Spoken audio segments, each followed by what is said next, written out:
Mr. Hamburg. Here. Mr. Stein and Mr. Dorschel are excused. All right, and item 3 is approval of the minutes from the May 8th meeting. Move approval. Is there a second? Second. All right, any additions or deletions or corrections?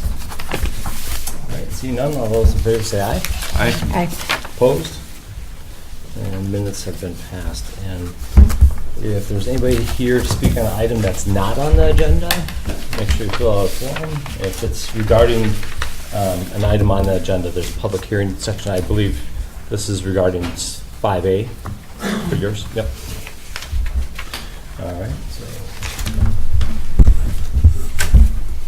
all those people on the interwebs are going to want to hear it all. So, all right. So we can close the appearances section and move on to 5A, which is a public hearing on the request by Galway companies for approval of a general development plan called Uehara Commons for the redevelopment area number 9 at 802 and 900 West Broadway, 6320 and 6321 Metropolitan Lane, and 6406, 6416, and 6418 Bridge Road for a mixed-use development, including approximately 233 residential units, 26,000 square feet of commercial space, and 33,000 square feet of office space, and a public park. Steve, do you want to come up and give a general kind of walkthrough, and then we'll have an opportunity for some public comment.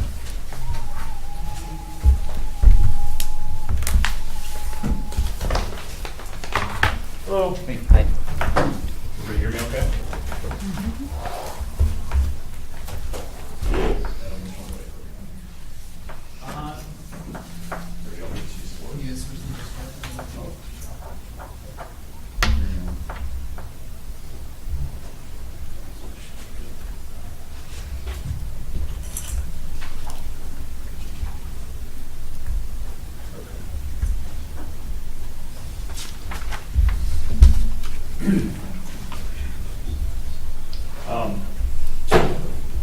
Good evening, and thank you for welcoming us back here. I just wanted to maybe start by giving a quick overview on what's changed from the last Plan Commission meeting, so that everybody has a better idea of what we're looking at. The overall site plan has stayed primarily as you saw it before. We still have 3 phases: Building A, which we would start with first, and then Building B and Building C. Building A is still a 96-unit apartment building with about 26,000 square feet of ground floor commercial office retail space. Building B is approximately a 140-unit apartment building with no commercial in it at all. And then Building C is 30 to 40,000 square foot office building. A couple of things you notice that did change from the last time. We previously, if you remember, had a circle turnaround in the middle of Metropolitan Lane. We have since removed that because we were able to find out that Bridge Road is going to have bike traffic on both lanes. So the reason for the turnaround in the middle of Metropolitan Lane previously was for the bike traffic and routing that safely through. And it was just a more efficient way to lay it out the previous way we had it. A couple other things we did is we were able to work with ATC a little bit and add additional parking along the main road on Broadway while still having a large buffer in between the road and the development, which dramatically increased our parking ratios for the overall project. I think everybody remember last time we were here, we were struggling a little bit with parking on phase 1. It worked very well as a combined development, but it's not being built all at once. So we're now in a position where we made the parking work on a standalone basis with phase 1, and then it just gets better as we build the future phases. The parking for Building A previously was going to be an open structure on the lower level where the public would have access to it, a portion of it, in addition to the private apartment parking. After really spending a lot more time looking at the parking, we have decided to make that just a private parking garage for the apartments, the employees of the retail businesses, and the employees of the offices.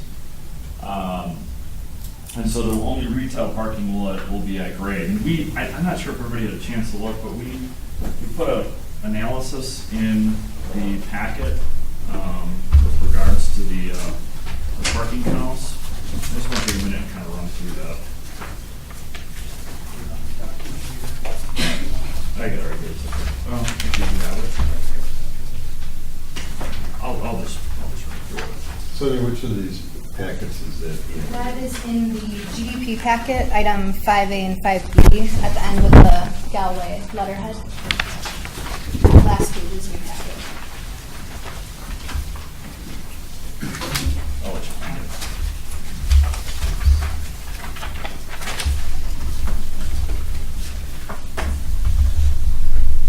So from a practical standpoint, I wanted to look at this project and try to determine what we really needed for parking for the retailers and businesses that we were going to put in here. Because one of the biggest concerns I had is, the last thing I want to do is build a 26,000 square foot retail project underneath these apartments and not be able to lease it because we don't have enough parking. And because we know and have a really good idea of what the uses are going to be in that commercial first floor, we were able to come up with a pretty good diagram outlining what our parking needs would be. So if you look at the parking letter we put together, it outlines what we believe in the shopping center and office industry, what are typical parking code requirements. And that's, for a restaurant with food, liquor, beer, and wine, you typically want about 15 parking stalls per 1,000 square feet. For a restaurant without liquor and food, without liquor, you typically look at like 7 stalls per 1,000 square feet. General retail is about 5 stalls per 1,000 square feet, and traditional office is around 3 stalls per 1,000 square feet. And that's for a suburban type development with no mass transit, bus stop, but accessible bike parking, shared parking services, stuff like that. But we started at that because we wanted to be in a position where we were overparked, more so than underparked.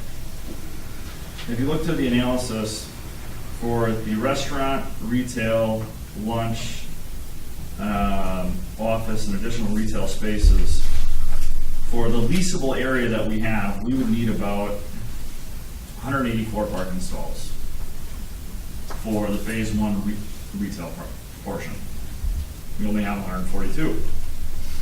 So this looks at it purely from, if we said we were going to lease all those spaces, those retail and office spaces, to users that would not share any parking, we'd need 184 stalls and we only have 142. Well, as a matter of practice, that's not going to happen. We're going to end up leasing to retailers and office users that are going to share parking. For example, we'll have a restaurant user that's busy at night. We'll have a lunch spot that's maybe busier than the day. We'll have a coffee spot that's busier in the morning.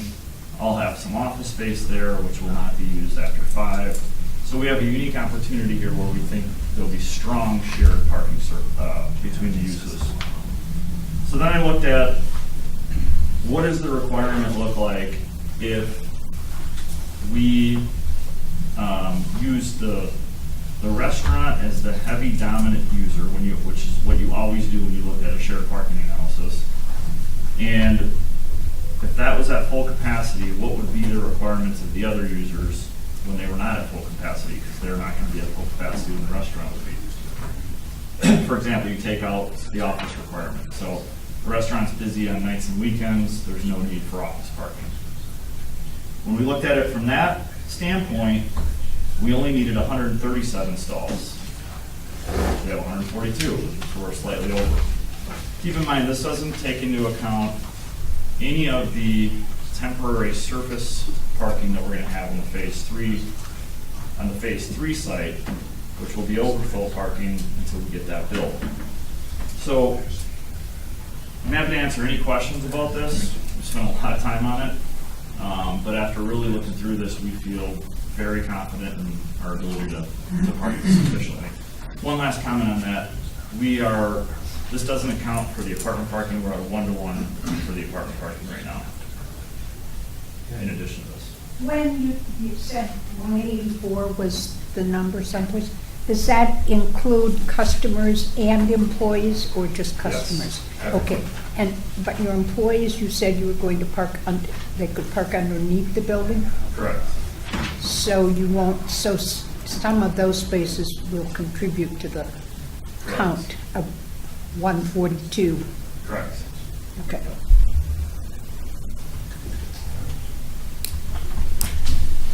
Steve, is there anything else? That's pretty much it. Okay.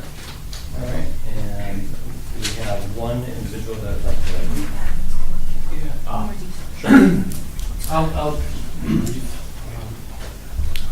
we've been, Adam Frendel with JLA. The GDP plan in front of you is just essentially the same as the last time, with the exception of the changes that Steve spoke of. Just to recap a little bit, there's with working out some of the utilities along Broadway, coordinating the Strand and Deer Bicker. There was some adjustments to the building A position. It's hard to tell on the plan, but it did move north a little bit to get everything to work down there. So the result of that was losing a row of parking in the lower level. That's why the counts went down, and it made more sense to leave the interior parking as resident parking as well as employee parking. There was maybe a surplus of 25 stalls after the residential with that change. So once the building moved north a little bit and a little bit west, we've been coordinating with MMSD as well as ATC in terms of potentially having additional service stalls. There's no structure below it, but that's another row all the way along A and C, and then some added ones on Minnesota State Bank. So we pretty much maximize what we can do down there. The curvature of the road has been updated, as Steve mentioned, not a real visible difference from the last documents that you had. The B building is essentially the same. If you recall, when there was a circle here, this leg, it had extended, trying to get some ratios to work. We've since pulled that back. We think we can still hit the target unit count that is listed in the plan of 140 on the B building. C building is unchanged.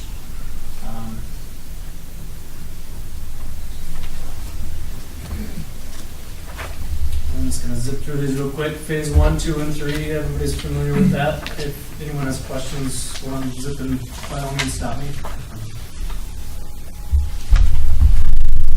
The parking analysis that's shown in here has been updated to reflect the most recent numbers. I do have some additional documents that I can pull up if you'd like to see. We've got a layout for that temporary parking lot on the C building site. We also did a quick look at the Yacht Club and what they might be able to fit with this current plan, just a striping plan essentially. And that shows, I think, 20 spots on their updated site plan with very little rework of the paving on their side of the parking line. I also have a document that I can pull up that shows about 5,000 units that JLA has done in the past and the parking ratios achieved on those projects, showing a range, in the lower end of things when it's in more urban environments, Milwaukee, Madison, right around one stall per I won't get into details. If you'd like to see it, we can pull that up and you can see a comparison of how this development is with the others. Architecturally, we really haven't changed much. We're still proposing the same materials and exterior expression as you saw at the last time.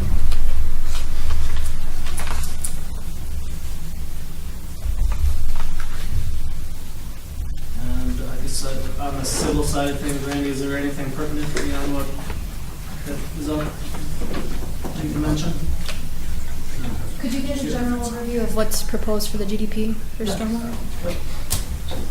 For stormwater? Right.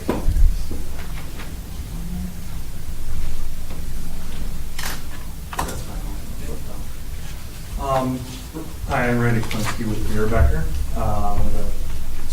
engineer on this project. And I guess I'll just touch base on a couple brief things. First being utilities. Utilities will be routed through upper and lower Metropolitan Lane. Kind of through this area and in conjunction with the MMSD rerouting. Our buildings will be served from those lines. The water main actually is, I don't know if you can see my mouse or not, a little difficult, but water main comes through here existingly and then to the east. If you look at our street, we'll have to kind of reroute that. We'll terminate that.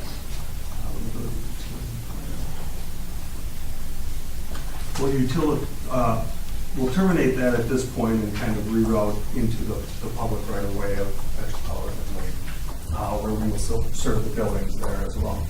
In terms of stormwater, one of the major goals that we really wanted to achieve here was there's a little bit of concern of the size of the underground stormwater facility in the park. So we've made that, kind of one of our key focal points here of what else can we do to incorporate into the site to minimize the size of that footprint. So what we've looked at is, and it's not all pieces are shown on, we're still showing this underground facility in the park area. We've incorporated a bioretention basin, which will handle the runoff from the surface parking lot of Building A as well as Building A. The rooftop, we're going to route all that through the bioretention. We're working with Dane County Highway Department to make sure that they are okay with us putting that facility there. From preliminary discussions that we've had with them, they didn't see an issue with that. So we still got to get final approval from them. For Building C, we will be routing all the surface lot drainage to an oversized pipe, which is going to be located here. And that will treat the sediment from the parking lot prior to us discharging to the Uehara. Then the northern portion of the site, that is the area we're still going to have to route through the park. But what we're going to do to minimize that as well is incorporate sumps, 3-foot deep sumps into the storm sewer structures to remove the sediment as well, to minimize that footprint.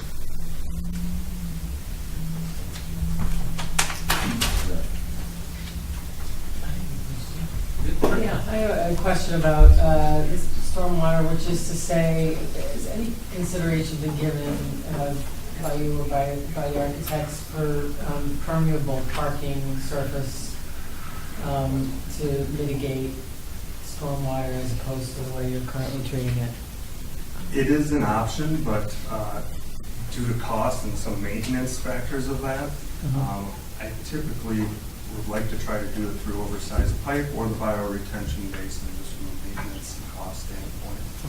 I guess one other point with that topic is on phase one, all of our surface lot has structure below it for the most part. Right. So Right. that would prohibit us from doing that. I think that's something that can be considered, but it is certainly a maintenance issue from an owner's perspective.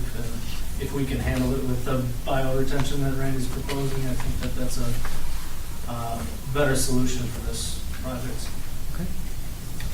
I also have a question about the surface material on the side of the building, which is to say, it seems that in my reading anyway, and to talk to the contractors, that that fiber cement is increasingly being looked at as the next asbestos. Like a lot of contractors that I'm talking to won't use it anymore. They're concerned about the health and safety longer term. Is that something that we should be concerned about? Or you should be concerned about? We have put on, miles of.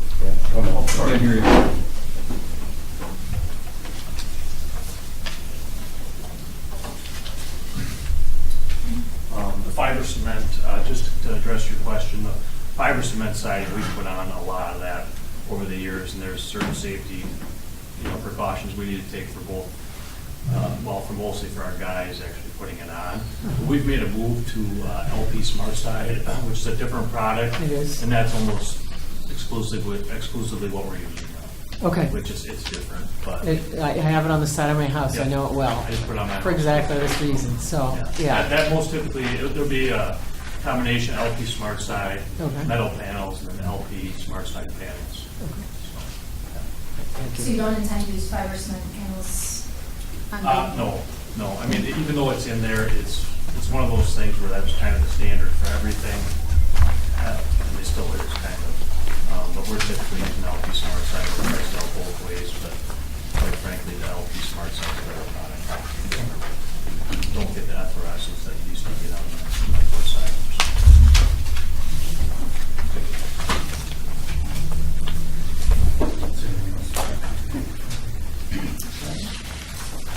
So we'll move into some appearances.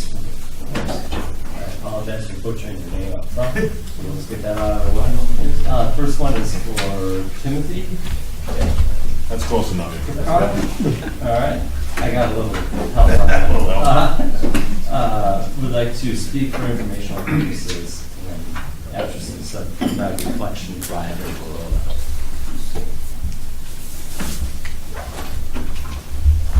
So go for it, Timothy. Have to get my name, or is it you good? Yep, I think we're good as long as I'd rather.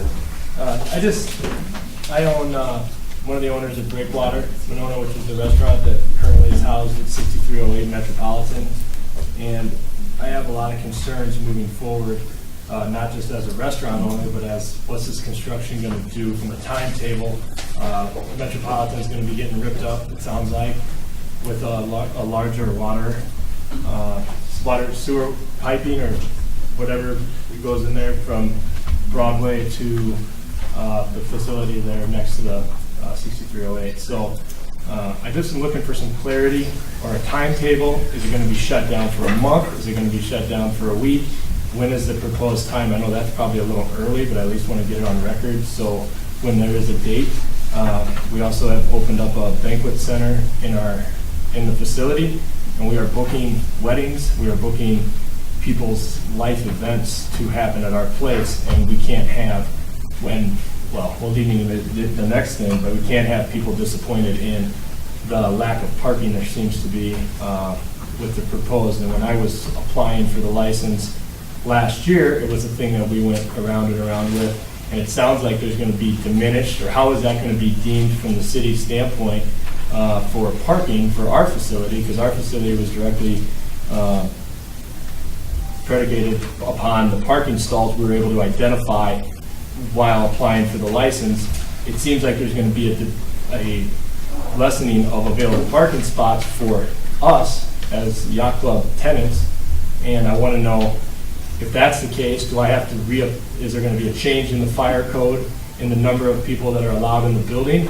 And if so, or is it being the word shared parking was thrown around earlier, is it considered shared parking for the entire community, or is it just shared parking for the people within that property? So I'm just looking for clarification. There's been a lot of cloud and rumors on the streets, and I've never attended one of these for this purpose. And I applaud these guys for taking on this project. It's a big project, and it will definitely benefit the community, but it also has to look at the micro side of things where there's going to be people affected negatively, and what's going to be done to address that. I know you guys want to get your plan in, you want to get things approved, but it's almost like you're adding parking spots, because you're taking away parking spots that we're able to use, and that's going to have a detrimental effect to our longevity and the hundreds and thousands of hours we put into making that place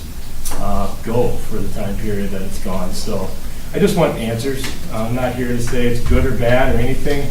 I just am, I don't like being in the dark when I make decisions, and I've definitely been in the dark on this, and I'm just trying to get brought up to surface. So. What parking stalls in particular are you going to lose that you? It looks like in the drawing they go from perpendicular parking stalls to linear parking stalls or parallel parking stalls to the streets. So we have parking stalls across the street that I think are, I think there's 18 in total. But they're not on the street, are they? Is there No, on private? Metropolitan, across from the water facility, there's a spot there that we were able to, that Okay. we put for, and those are gonna be going this way instead of this way. So, you know, for every 8 feet or 10 feet, I don't know what the measurements are, I don't know out there if the measuring stick, but you're gonna be able to get essentially 2 stops, one car is gonna take up 2 spots where that goes. And the perceived plan is, are there gonna be as many available parking spots? Because they're making an attempt to get their fire code and all their numbers up, but in doing so, they're moving some of the parking spots around. And, you know, maybe they can answer that, maybe they can't. But when they can answer it, I would like to be made aware of the solution or the numbers, because I'm assuming, once this project's done, and Sonia might be able to answer, but I'm probably gonna have to redo the application for fire code based upon the parking spots that are available then. And I'd like to rather know now than whenever the project is completed. And how is, if phase 3 is used as a temporary parking facility, while they're already on deficit for parking stalls, they're gonna use phase 3, is that gonna be then counted for us to use as well? Just how is all that stuff gonna be handled from the developer's standpoint and then the city's standpoint? Because there's 2 people that have, I guess, a say in operation of our business. So Timothy, I suspect some of your questions will be answered when we get to the next item. For the GDP, it's really kind of the global plan of this is where we're at. Public hearing section is right now. So we won't necessarily be able to kind of get in the back and forth to be able to answer all of those specifics, but when we get to the next agenda item, which will consider specifics, we'll probably dig into some of those questions. So if you stick around, we'll be able to capture, I believe, a lot of those questions for you. That's fine. All right. All right, I think that was it, so. Thank you, Timothy. All right, next we have Steve.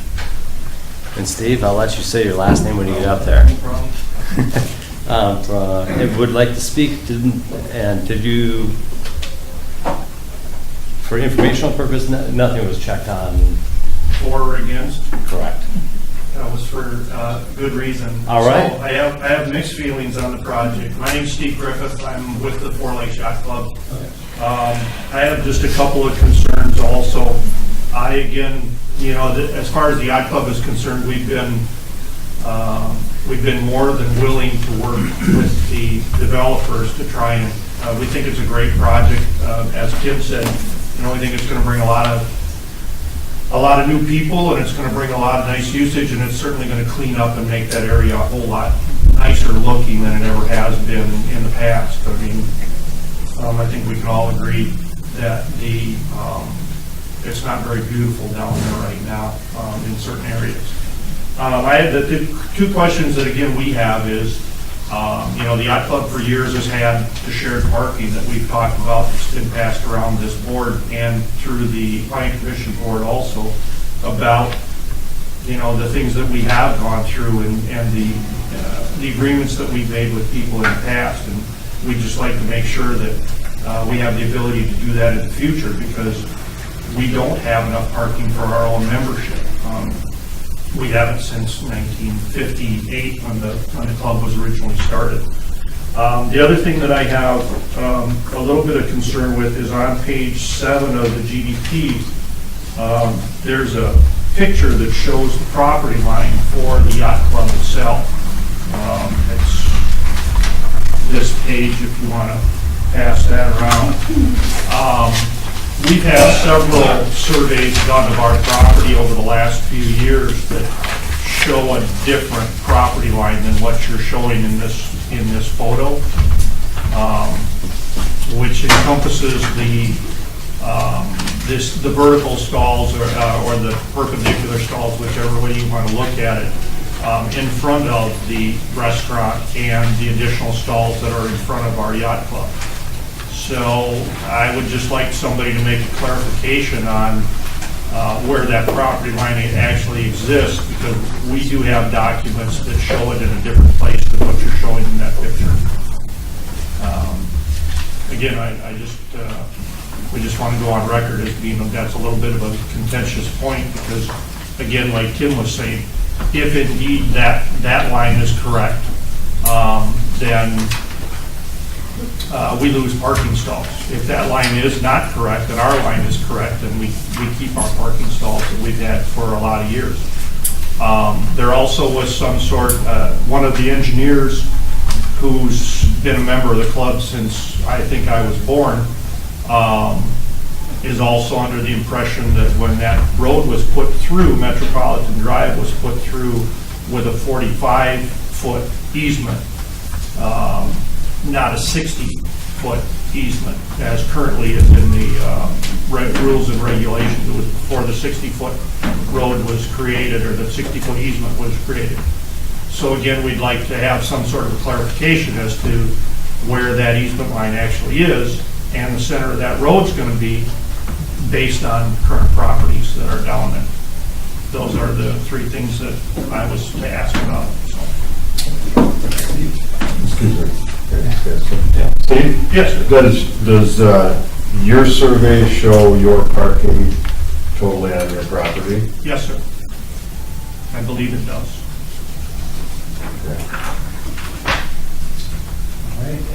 And for clarification, if you look at that picture, there are those the flower planters that currently are out there.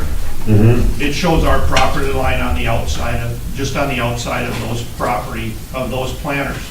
And the reason I say that is I would assume that the city of Monona would have never let us build those planters had they not been on our property.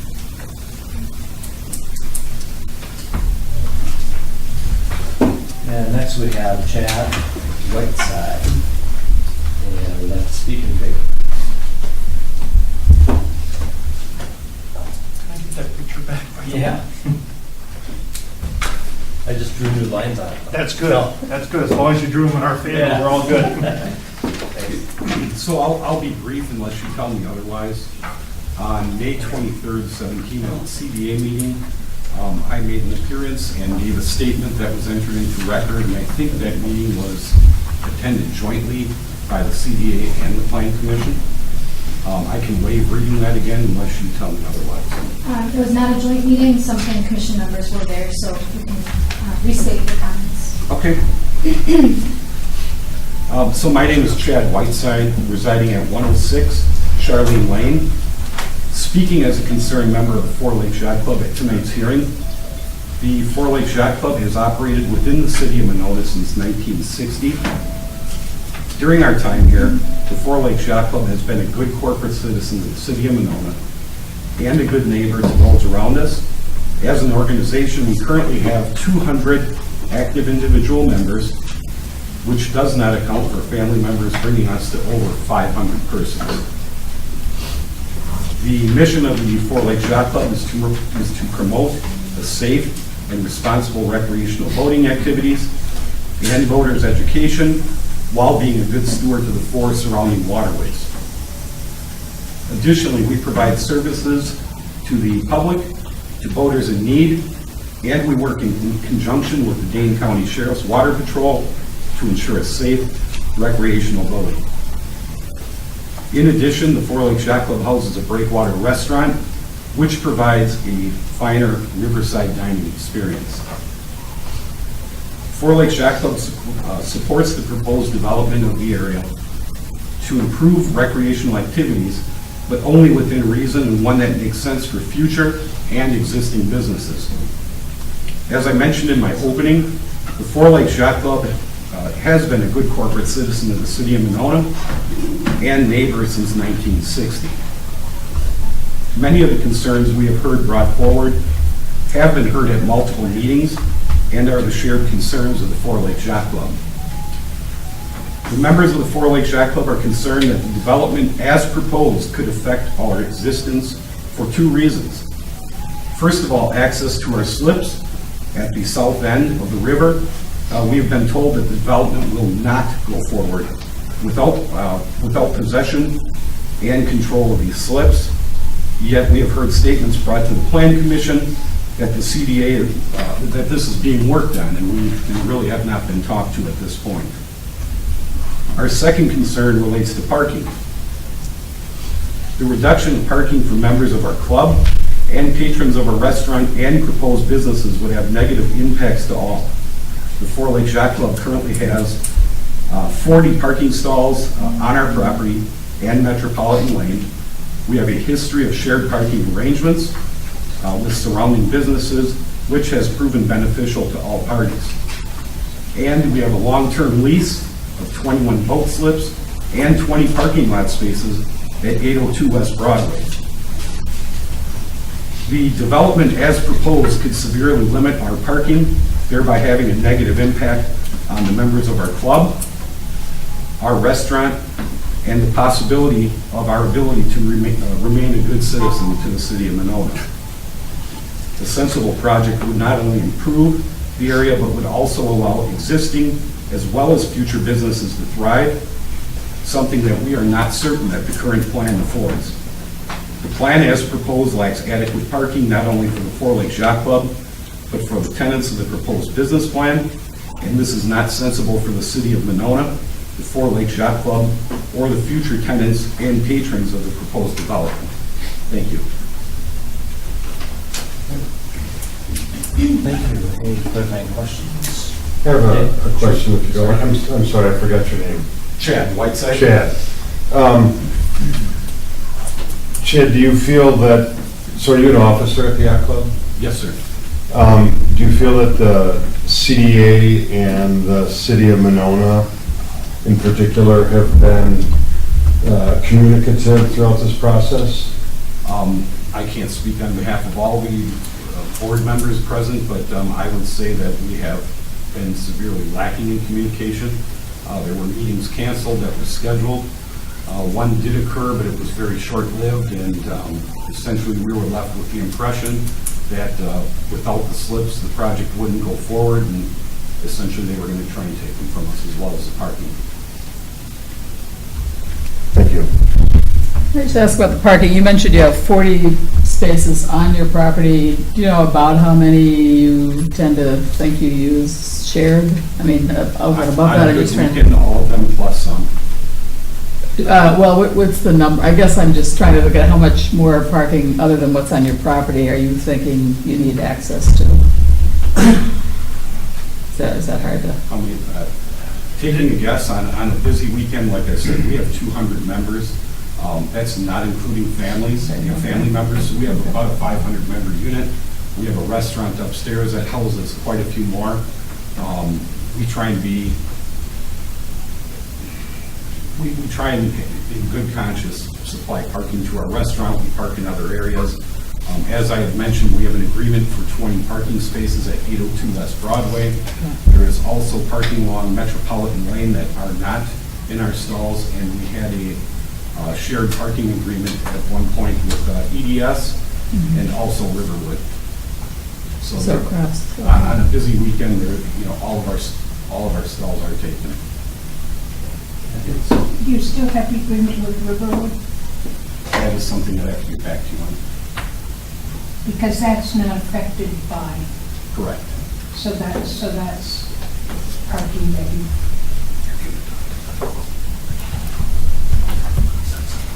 Any other questions for Chad?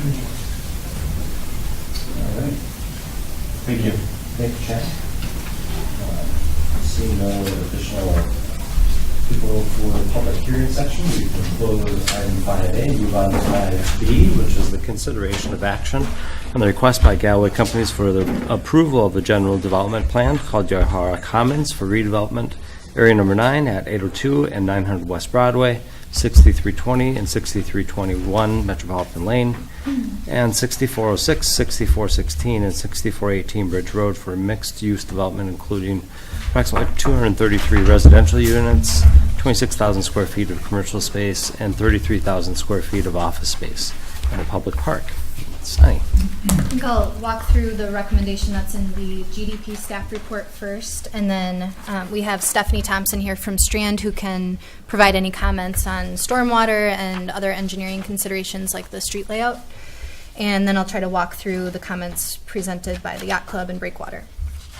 So this is the third time that the GDP has been here in front of the Plan Commission. The first was a pre-hearing conference. The second time it was here, it was tabled.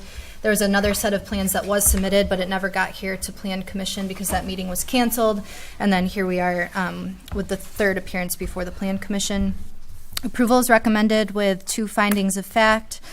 One, that it's being submitted under the review of Article F, which is for planned community developments, which allows more flexibility than the traditional standards in our zoning code. Finding of fact number 2, that it's consistent with the standards needed in that Article F to determine basic acceptability.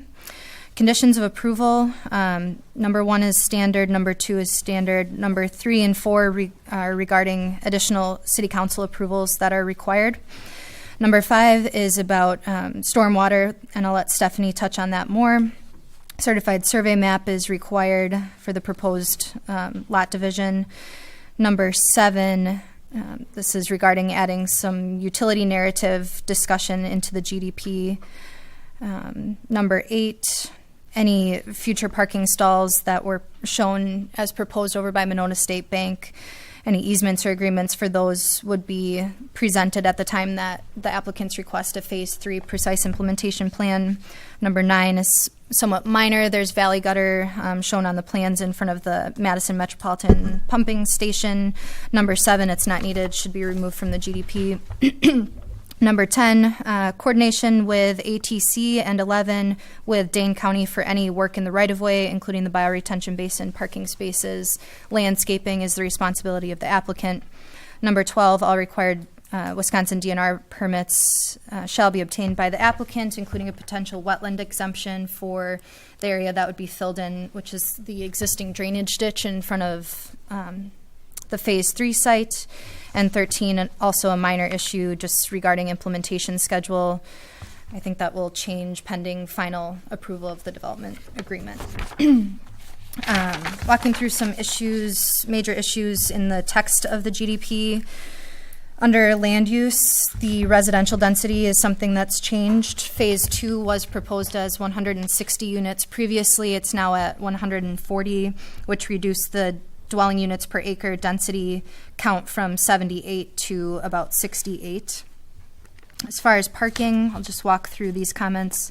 My analysis did not include the proposed on-street parking, which is in our code. All of the code minimum requirements for parking are to include only on-site parking, not including street parking. So with all of the private on-site parking stalls proposed, the overall development is short by 105 parking stalls. If you included the 66 public street parking stalls, they would be negative 39. Phase 1 alone is negative 86 stalls per the code minimums. When you add in the temporary parking lot proposed on the Phase 3 site, which includes a total of 138 parking stalls, there's a surplus of 52 for Phase 1. As we get through Phase 2, the surplus is still positive with 23 parking stalls across Phase 1 and 2. And again, that does not include 66 street parking numbers within the development, as well as 18 to 20 on Bridge Road. The shared parking analysis is where I think the overall parking becomes viable. The developers included an analysis that Steve Dorn went over a little bit, and my comments state that, for example, on the weekends on a Saturday evening, the developer estimates that 468 out of 612 parking stalls would be used, leaving 144 surplus stalls that could be utilized in shared parking. Number 4, I calculated the overall parking stalls per unit for the GDP at 1.3 stalls per unit, per residential unit.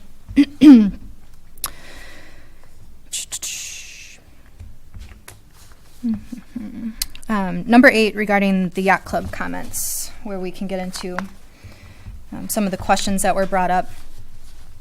In application materials submitted for the Breakwater Restaurant zoning permit a couple of years ago, they identified 34 parking stalls, not 40. 40 has been mentioned a couple of times. Of those 34, 19 are actually on private property. There are 15 areas where cars park that illegally encroach into the public street right-of-way. Our surveys show that those are in the public road, and I think some other people, Adam from JLA or Veerbicker, might be able to comment on that more as they've been working with the exact surveys and where that lines up. Any of those parking stalls that are currently in street right-of-way were not permitted to do so. The street right-of-way was never vacated, and the city may reclaim that at any time. So any stalls that are over the property line would be lost.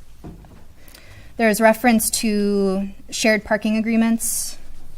I think a lot of these were in the past. There are none currently with the EDS property, which is city-owned. At the time the Breakwater zoning permit that was approved, there was no shared parking agreement at that site, and there still is none. This GDP shows, I think it's 12 to 16 stalls that are across the street that now would become public parking stalls that you would not need a shared parking agreement for. So those would be to the benefit of customers, as well as the remaining street parking stalls that total 66 that are not there today. In addition, the 18 to 20 stalls on Bridge Road would be maintained. There's a question about construction timing. If the plans are approved for phase 1, most of the work would occur south of the Yacht Club property, and the sewer relocation is proposed to occur between September and December of this year. So that would leave the northern part of Metropolitan Lane open. What else was there? I think that touched on those questions.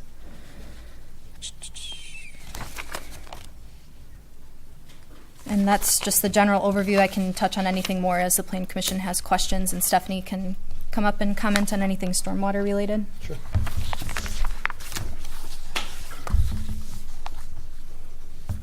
I'm Stephanie Thompson of Strand, and we did the review of the site for the GDB and PIP. So I'll just walk through our letter really quickly. Our first comment was on the ATC, and we know that the applicant is coordinating with ATC. One additional comment we had there is that where they plan to put lighting poles might be in conflict with where the ATC poles are, and they might have an issue with lighting poles being near or under the ATC poles. Other quick comment was on Dane County right-of-way. They have quite a bit of work planned within the right-of-way, including parking, bioretention, storm sewer, possible lighting poles, and filling within the right-of-way. So coordination of getting that permit, we recommend them doing that as soon as possible. Is the street going to be closed down so customers can't get in to go to Breakwater? No. No. Okay. No. Yeah, and I can touch on that in a second.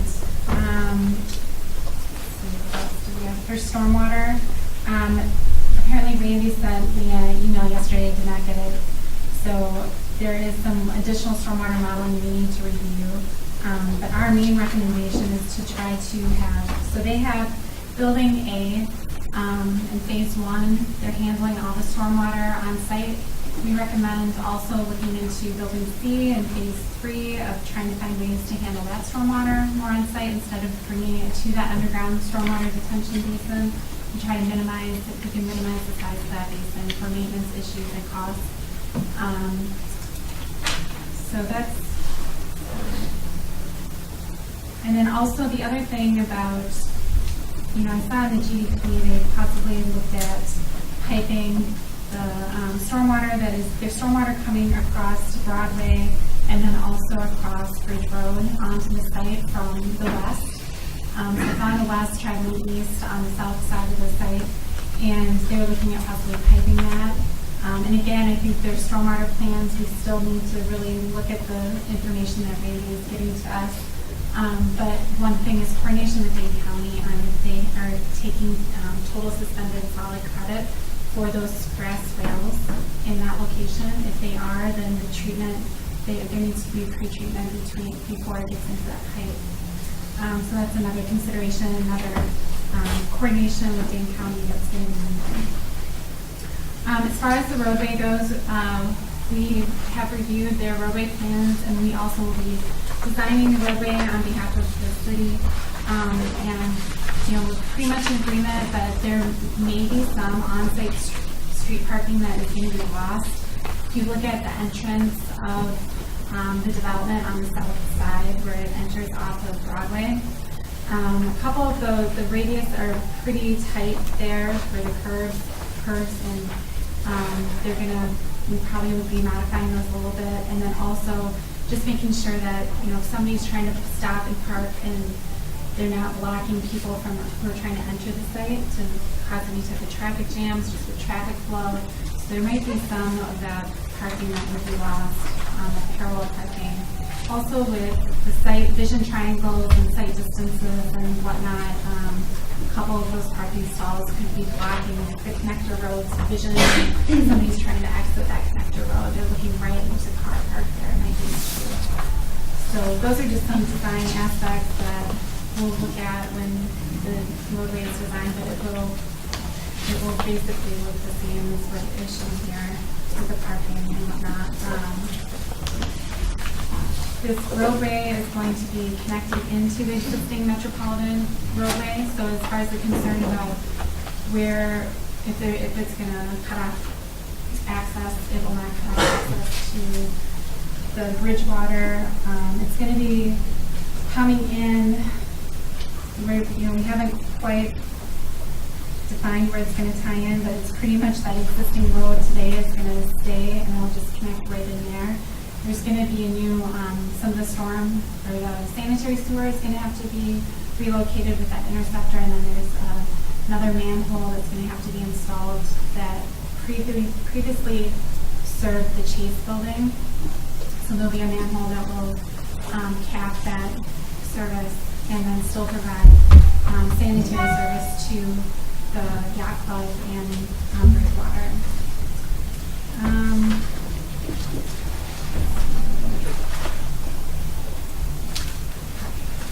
The only other major comment we had was with just the lighting, where the lighting for phase 1 is proposed, some of those light poles, it doesn't seem like there's a lot of room for light poles or where they plan to put them. And then also having more detail on how there's going to be access to the building with meeting ADA requirements and certain grades. So, anybody have any questions? Question. Just related to the issue of the parallel parking on Broadway. Forgive me, but I can't for the life of me see the detail on that, and it's hard on my page as well. But Yeah. is there a parking light there? Is there going to be any kind of a light there? Yeah, and yep, you're right. It is difficult. It's not shown on this drawing, but so from West Broadway, there will be a turn lane where vehicles traveling east can turn into the development. So the concern is when they are trying to make that turn into the development, they are going to, if there's a couple cars sitting queued up waiting for, there's going to be parallel parking in between the two parking lots on the roadway. Right. So if there's a car sitting there waiting to try to park or pull out or waiting for somebody to get in their car or whatnot, it could cause a queue and back into West Broadway. Right. And that would be a safety concern. Right. Hopefully people would be able to see that and make the turn if they see somebody is stopped there. But, we just want to make sure that somebody isn't backed up. And also, if they're backed up into that sidewalk that's crossing Lower Metropolitan Lane next to Broadway. But But you're not anticipating at this point an actual having to apply for or change to have an actual stoplight or something No. like that at that intersection? I don't think so. Okay. Dane County has already approved Yeah. 3 out of the 4 turning movements with a median cut there with no traffic signal. And again, it's not going to remove all that parallel parking, they're just assuming, I would anticipate a couple stalls may be removed when reconfiguring that section. So, just for designing the curves and whatnot, so. Chris, yeah, a couple. Madison, do you know where we're at on that? Are we pretty solid on where that relocation is going to go? So Yeah. we're good with the rest of the plans on there? Yes, I'm not working on that part of the design, but I just checked in with the guy who is, and he believes that we are. They heard back from MMSD on Thursday or Friday, and I think somebody maybe were involved in that correspondence too, that they were good with greater footings. Their concern is the footings of the parking structure being within, they wanted a 20-foot easement, and it's going to be 15 feet now, and as long as the footings are 15 feet off. So to my knowledge, they are okay with it, because it is 15 feet off. Is that correct? Yeah. The reason I ask is if we approve a GDP tonight, it's pretty important to know where that is. It Yep. would really change the Yep, and layout of everything if that were to move. Yep, and the engineer I spoke to today said he believed it was all okay, and I don't know if you guys know any different with the information you provided to Josh last week. No, the 15-foot is Yeah. what we have That proposed. was- I haven't heard anything Yeah. from that. Okay, another question. You had talked about it'd be nice for Building C to have some more on-site stormwater controls. I thought I heard you say you're oversizing a pipe and that will take care of your TSS control and that won't go into the EMP in the park? That's correct, and that's part of the email that I had sent her that she had not received. Okay. Yeah, and that's why after he said that, I turned around and said, Okay. that's not what I've seen before, so. So really, virtually, your water from Building A and Building C is all being treated. So what we're treating in the park is Building B and the infrastructure for the streets? Correct. Would that be approximately right? And building B is going to have some green roof, is that correct? So that will be some Okay. treatment on site for building B. So, rough numbers, maybe half and half of the water, half the water might be going to the park. I mean, really rough numbers. Because the reason I ask is there was a comment on the staff report, well, it would be nice if we share some, but I assume that CDA has negotiated all this with the developer when they're talking about saying, well, yeah, we'll take on some of this, we'll put that in the parks. I know from our previous discussions, the city pays for what gets built in the park, so the city's paying for the underground stormwater. And obviously, from the city's perspective, the more the developer does, the better. From the developer, if I'm the developer, man, I want to throw as much on the city as I can because not only we have it on our property, but now you have to maintain it. So it seems to me that there's some pretty good split and ratio that's been done here. And I keep looking at the chair of the CDA, but if we're good with all that and it meets it, and if the developer is proposing to take on virtually half of the stormwater themselves, which includes maintenance of those facilities, from what we saw initially, it seems like a pretty fair deal. One thing is, we have not reviewed what he tried to email me that I did not. review. Understood, So I'm but just- assuming, Yeah, I'm just letting you know. assuming we have he's not reviewed. pretty good at what he does and that bio basin handles most of building A and that oversized pipe can handle most of building Yeah. C, because we're only talking 40% TSS removal, right? Right. Okay, Yep. so it's not extraordinary measures. Yep. Okay. Are we talking any infiltration here? Groundwater too close? It's not in the question. Oh, yes, redevelopment, so you don't have to. Okay, and you're reducing impervious. Right. Right. Can I just point out one thing? This is more in the PIP for phase 1, but there's a discrepancy or a conflict in the plans where they're showing the bioretention basin for phase 1. They show that all as dense landscaping for parking lot screening, so it's something we'll have to talk about when we get to the phase 1 PIP. But if the stormwater's not going to be handled for building A through that bioretention basin, then it needs to go in favor of landscaping, then it needs to go elsewhere, which I think would be the park.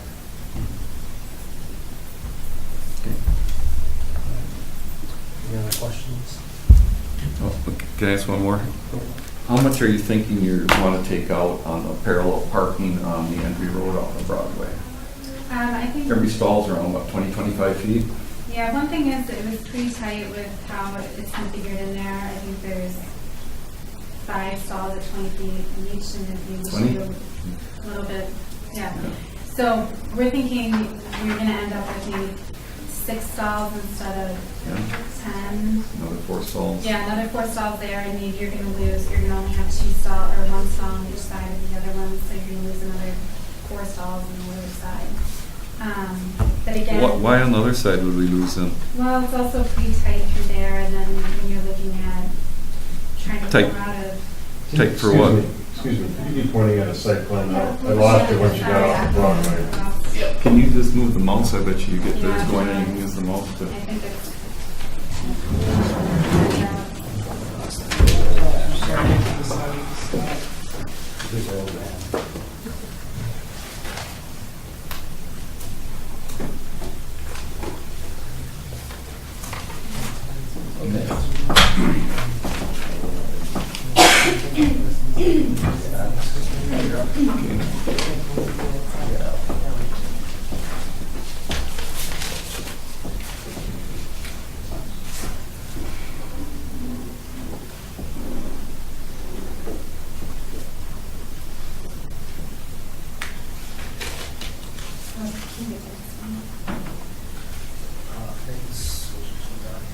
Oh, yeah. Demonstrations document, we already have a kind of sketched up in here. These are.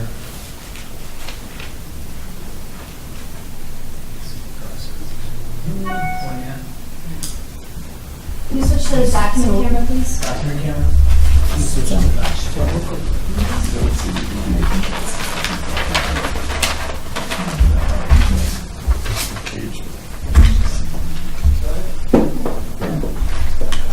Well, that's all the pages. Okay, so what I'm looking at I'm are like, these oh, text shit, they're all styles fixed. that are right along in this. No, I know they're eliminating, they know they're eliminating these, but They they got, yeah. What we're looking at are the parallel parking stalls. Right. Right. Here. So how much? They're 20 feet wide right now, and really that's pretty tight for parallel parking stalls. And then also these curves are pretty tight too. You have in your ordinance, it's a minimum of 5 feet for going into parking lots. Otherwise, it's 15-foot curves, and these are like, I think, 4.5 foot curves. So you can see here, I kind of sketched how that might look, and then you can see you're going to probably lose a couple parking spots there. The other thing is when a car pulls in here, if you have a car sitting here waiting, you don't want somebody to come in and hit them, like I was explaining, if they're waiting to park. So that would be another reason to kind of have a little bit more space so you can have enough room for a couple cars to pull through. So that's what, you might look at, these 3 stalls on each side would remain. By the time you widen those stalls out a little bit, you widen your curves out. And then here too, you look at your sight triangles and your sight distance. So if you're looking to the right and you're trying to pull out of here and you have this car parked here that's kind of blocking your vision, that would be another reason to maybe look at 1 stall here instead of 3 or 2 stalls. So again, we haven't finished our design on that roadway yet, but those are some things I'm just pointing out could change, so it's not a surprise that they're. Yeah, if I could address a little of that. I understand here because of the queuing and the distances here. I'm not sure. Our ordinance talks about a 5-foot minimum radius in a parking lot. That's where we're maneuvering. Approaching Here, it, you're yeah. parallel parking. It could be a square corner. It wouldn't really affect the parallel parking because you pull it in back up. So I wouldn't get carried away with a 15-foot or large radius there. I think 20 foot's a little tight. We'll talk with the applicant's architect, but that's pretty tight in parallel parking. If we have to link these out a little bit and maybe lose 1 for queuing, we'd end up with 6 here. But I'd go again with the radius here. I'm not sure we need to lose any here. I understand. Well, then we might. But as far as the triangle, that's a vision triangle on a street, a regular city street. And I know this is a street, but it's trying to be intimate and close. Yeah. And if we really had a problem, parking's at such a premium, especially on the street. Even if we had to make this a controlled intersection with stop signs, then it would really take away the problem of vision triangles. And I'm sure the applicant, as well as the city, would love to see all those stalls preserved if we possibly can.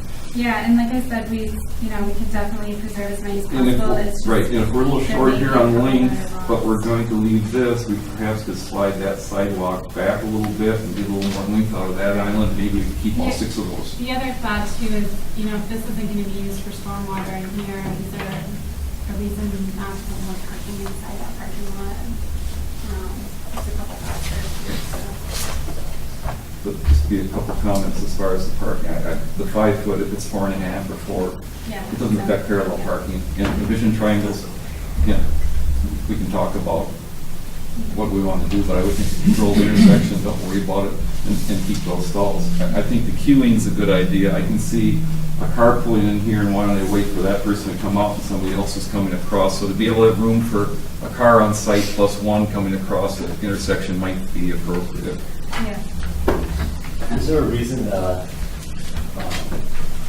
radius closer to where you enter the main parking lot for building A or building C? Why do we need those 2 little bump out radiuses? Why couldn't that just be opened? Oh, right Yeah. here? Yeah. I think just to keep that car away from, running into a car that's coming out of the parking lot, basically, just providing a buffer there.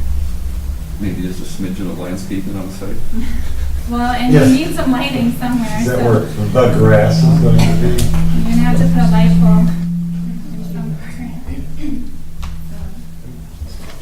I get that. I just know we talked about a lot of streets where we pull out area. And the lighting is moving up into their other area.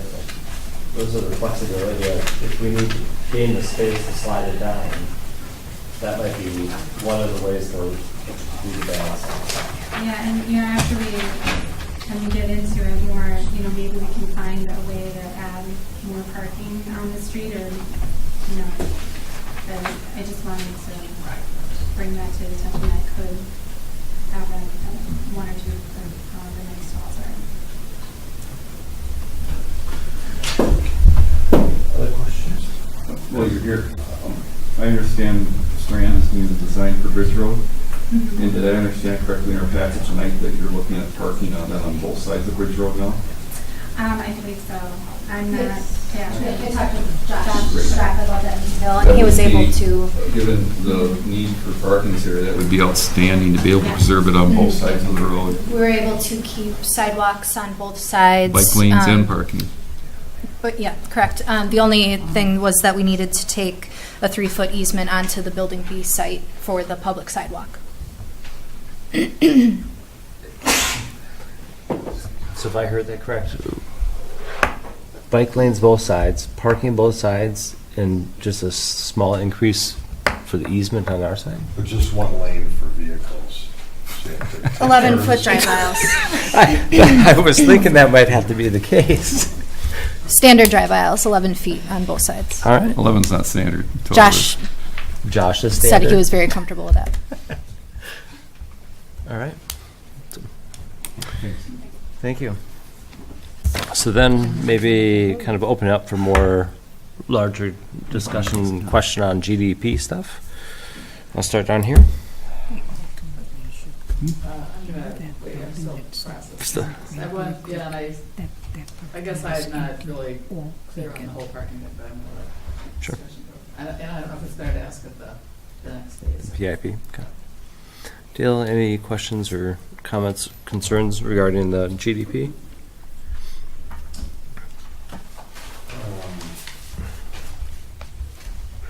The project is great. I feel really nice about the design and everything. I'm sitting here, however, looking for some direction on how to respond to concerns of the existing business in the area. There's 2 sides to that scenario. There's, if in fact the CDA and the city have not communicated appropriately with that business, I have real problems with that. On the other side, and I say this because I don't have knowledge of what was going on, if we're dealing with an uncooperative business that's the other side of the coin. And so I'm sitting here supposed to pass judgment on this, and there's a huge blank out there that I don't know about the rest of the Plan Commission, but I feel left out of something that I think is really important as it relates to the city of Monona. And so the project, I think, is great. I think Galway has done a nice job. But is there something underneath this whole process that I'm concerned about being a part of? And so at this point, I'm just kind of sitting back and pondering that scenario. Well, I guess I have a couple of thoughts. One is I would share Dale's concern in that regard, in part because I'm seeing, even if everything were to sort out, I'm thinking, okay, so is if we're kind of maxed out on parking, the way it's currently configured for, building A, and eventually the rest of the development, then, and the yacht club has been overflowing into, other people's parking for a considerable amount of time, for a lot of years, and across the street even. Are those yacht club members going to be going into the spaces that are technically reserved for the restaurant, or for the other retail establishments there, in the absence of kind of nowhere else to go? And if that's the case, even with signage or whatever, it seems to me, and then you add potentially, park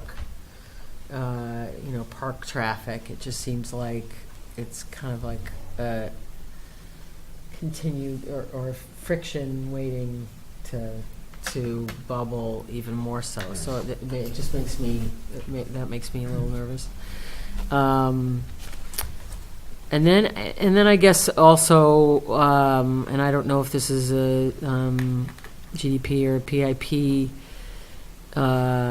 question, but I also, again, I want to just say I can appreciate the amount of work that's gone into this, and I think overall the development's going to be a terrific thing. But as chair of the sustainability committee, I guess I would like to see more by way of not just the one green roof on building B, small green roof on building B, but potentially green roofs on, they're beautiful flat roofs that are going to be in the sun all the time. So whether it's a green roof or whether it's solar, or whether it's other elements of the development that could be more sustainable. And I think really Monona, not just talking the talk, but walking the walk when it comes to our commitment to sustainability. I would love to see some other additional elements that relate to that.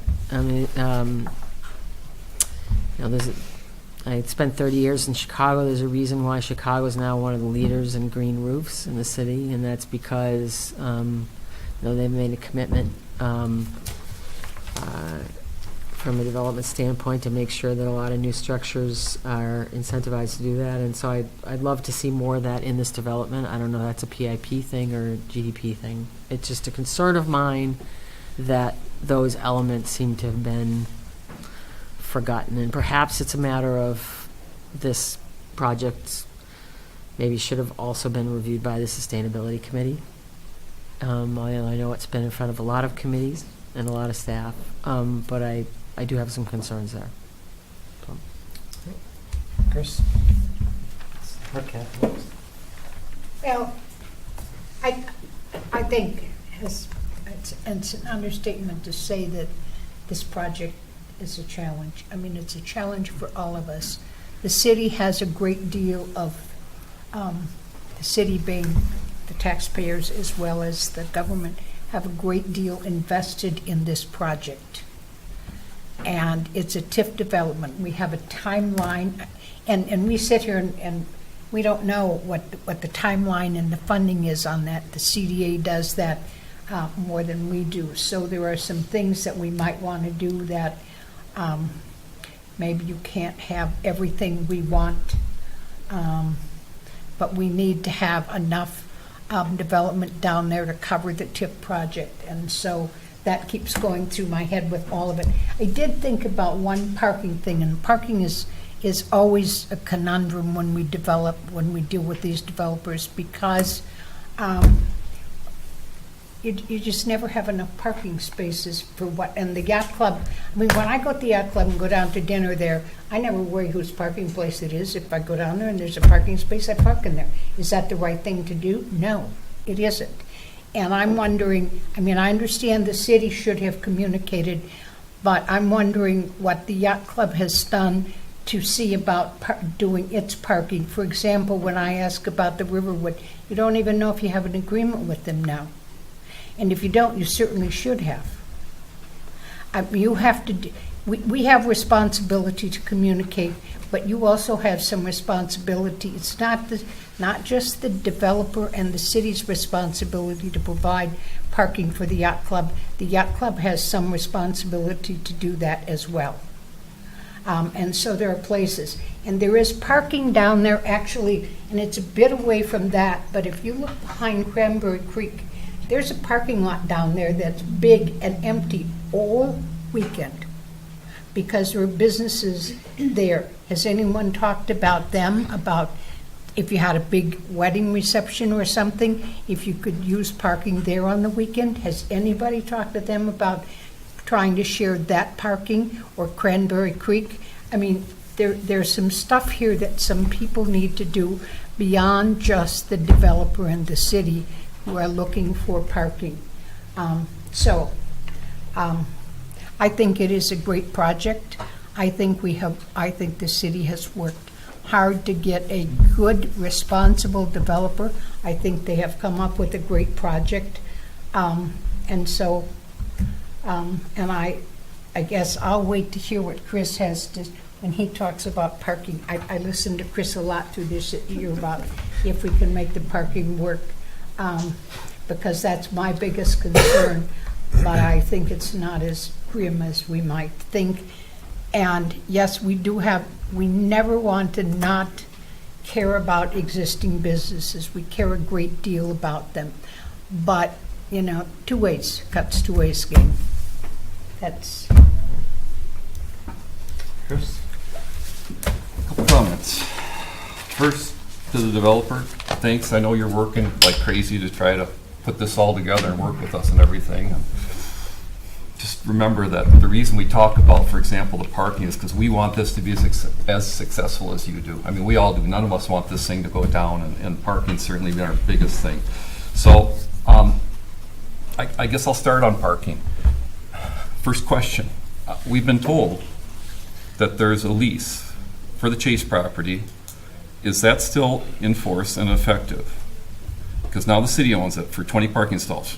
I'm not talking about the boat stalls. I know that's contentious, but what about the parking stalls? I've been told at different times that that is probably enforceable and that there's a lease for 20 stalls over a long term. Is that correct or incorrect? You know, the lease says it's a 99-year lease. That also includes 20 parking stalls in the 802 West Broadway parking lot. It says 20 stalls more or less, generally on the weekends and weeknights after 5 o'clock. The exact details of that are being reviewed by the relocation agent and city attorney. Reason I ask is because if it is enforceable, we own the property right now. When we give the property to the developer or transfer it, however we're going to do it, and it turns out they are enforceable, then somebody's going to be looking for 20 stalls, and we will almost certainly be sued for those 20 stalls. So are we accounting for that or not? And I don't see in the applicant's calculations those 20 stalls. And I know we've talked about this, Steve, when you've been up here. It's like, well, this isn't my issue, and it probably isn't. But if it is enforceable lease for 20 stalls, which I understand it might be, then we have a responsibility, and if we transfer that to the applicant without having those 20 stalls in there, then we're responsible for 20 stalls that were lost for a business, and possibly a business could claim they've gone out of business because of that. Excuse me, Chris, who has the lease for 20 stalls? The owners of the building, from what I understand, have a lease that they executed with Chase Bank, which we bought Chase Bank, so now that lease would be with us. The Yacht city. Club. Yacht Club? Yes. The Yacht Club. All right. Yes. And we're putting ourselves in a precarious position if we're ignoring it. The As a city attorney is reviewing that, and his advice was that it's not the plan commission's determination whether the lease is valid or not, but that he's Absolutely working on it. agree, but it is our responsibility to determine if parking's adequate. And that definitely enters into, is the parking adequate? That has to go in all these calculations. I haven't seen it anywhere.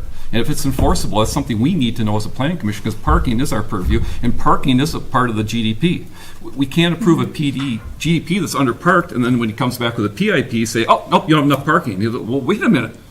I have rights here. You approved a GDP with X amount of parking, so don't change the game on me now.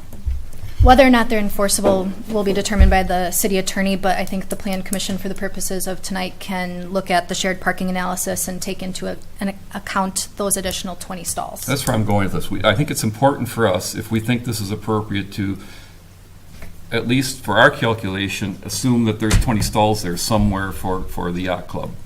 Because otherwise, I think we put the city in jeopardy, and I don't think any of us want to be in the middle of that.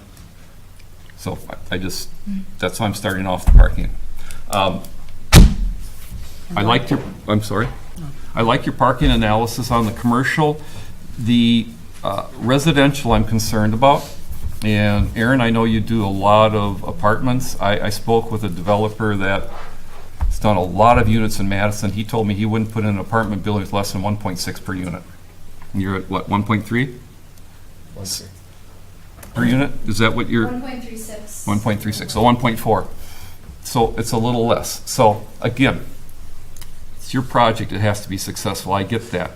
But where I'm going with all this is, if we're stretched for parking, let's say the yacht club doesn't have enough parking, they're going to be looking for stalls all over here. That will affect you.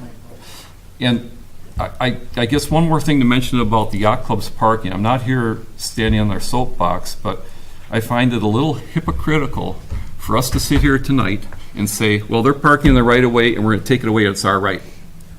When we approved that zoning, we approved it with full knowledge that that parking was in the right of way. We gave them approval to park in the right of way. And I understand it's ours to take back, but to say, that's our purview, we're taking it back, and then turning around and we can only make this work by parking in the right of way, in the Dane County right of way. I find that hypocritical. We gave them a zoning permit allowing them to use that right of way. So I understand it's ours to take back, but I don't think we should be quite so cavalier about saying they have no right to take it back, because it was part of that review. So going back to parking, I like your mixed or your shared parking review. I think I think I could argue about it, small points, but with you putting in that extra lot, there's enough parking. I'm talking about the Phase 3 lot, having that for now, the Phase 3 lot. There's enough parking. It's not in the best spot, but certainly that area will be able to park. Now, the yacht club's going to be fighting you for every city street stall, and we don't acknowledge city street or right-of-way parking for your calculation, but that's a relatively small amount. With the Phase 3, you have enough parking with or without that city parking with your shared analysis. And you know, I can buy into that with a caveat. I think you have enough through Phase 1, Phase 2, but I think a condition of this GDP needs to be that we reevaluate the parking when you go to put in your Phase 3, your C building. We'll have enough time, you'll have enough time to see how you feel about parking, and we can get together and look at the parking and say, you know, it's been really great because we all drive by there all the time. We can see how it is, how much of that extra lot gets used, and we'll have a really good feel for it. With your, I think one thing that really plays in your favor is you've got a really intensive use with that restaurant with a full liquor license. I mean, that takes a boatload of parking. Any other use would take less parking, so that takes away from your parking demand. And you're looking at a restaurant plus another restaurant with dinner service, so you're using a lot of parking for some restaurants, which we like, and which I think plays well with the breakwater, because as we've seen in Pier 37, the more restaurants, the more eateries, and you know that, you do this all over the place, the more they help each other, the synergy. Of course, we'll have a problem on Friday and Saturday nights, but hopefully that's something that can be worked out. So I see a strong issue with the parking, because I think It'll depend on the clientele you get. You know, the developer I talk to, I don't know, maybe he builds a lot more 3-bedrooms than you do. You know, with efficiencies and 1-bedrooms, that's certainly to take less parking. One thing I like about that extra lot you're proposing on phase 3 is if you get people in the apartment that have an extra car, it's likely they can park over there because they won't use that car that often. So I think it's a great remote lot for things like that. You don't want your business's patrons to have to come and park way over there. They may not use it.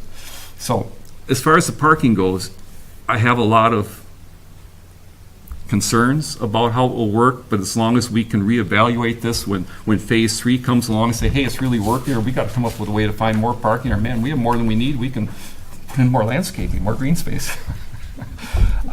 Another question about parking is you're putting some stalls on the Monona Bank property? Off that access easement. Yeah, so it's part. I have all the sheets up here.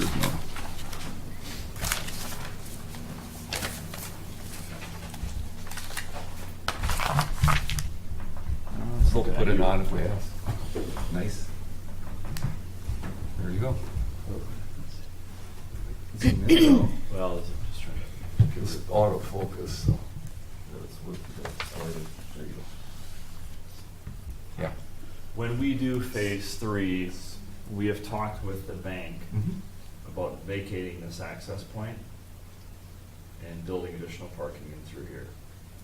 And then in turn, we would give the bank an access easement through our lot to the bank, because they're going to be entering, most of their traffic enters in off Bridge Road anyways.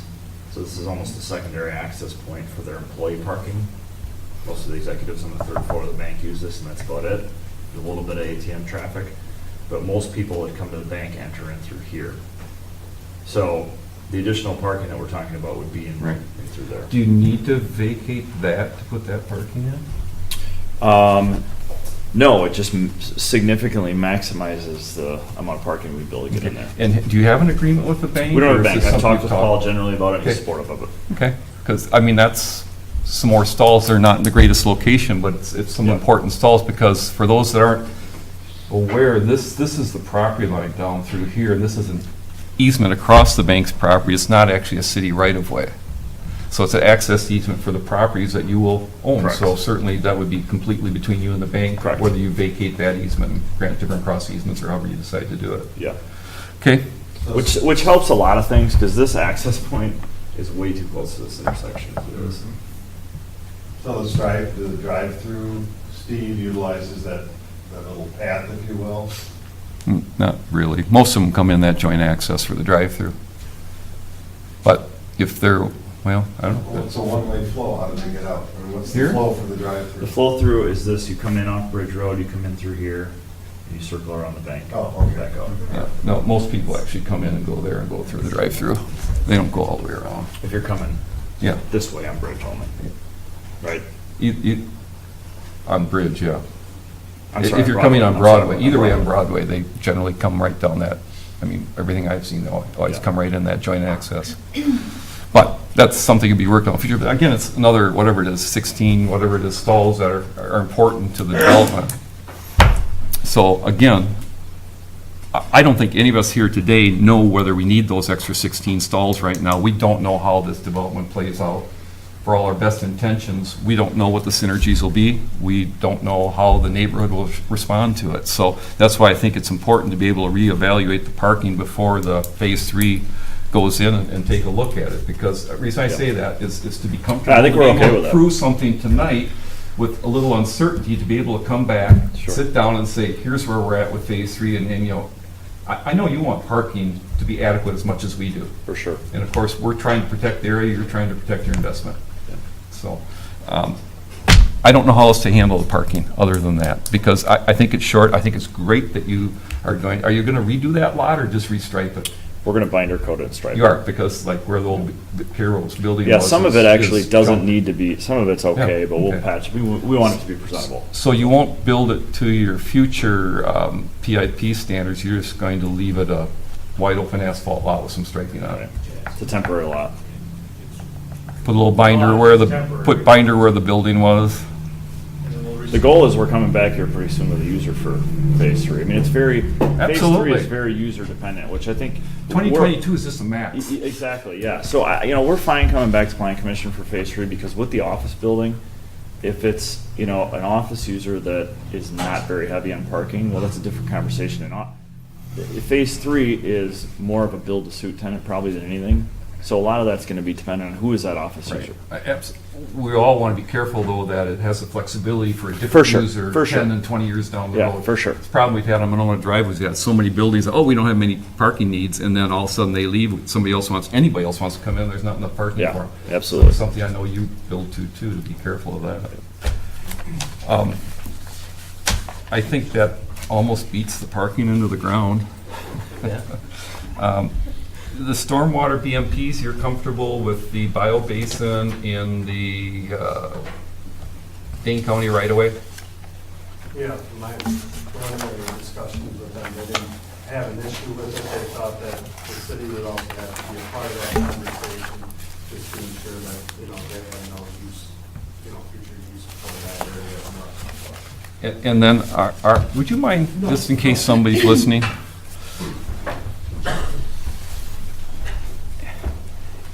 And then you are or are not planning on piping then the rest of the way to the west? For Lot Lot C. Yes, Phase 3, Lot C, whatever So, we're calling it.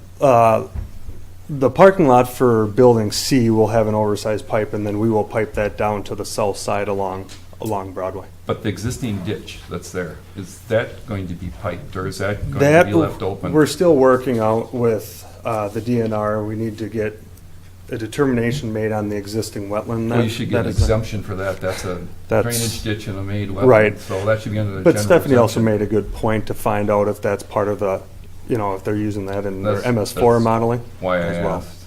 So we're still working through that, and Okay. I think that will determine if we need to pipe all the way back or I not. don't recall if you were at the meeting when we talked about it, but actually when the Yacht Club did their boat slips, they did some dewatering in that ditch, and that's what caused that backup and all the sedimentation. It's a fairly recent thing, because it's backed up almost all the way to Bridge Road, a lot of that drainage. So whether you re-pipe it or re-ditch it, something will have to be done to handle that. Okay. And I suspect it would be handled under a general permit for just re-ditching something too.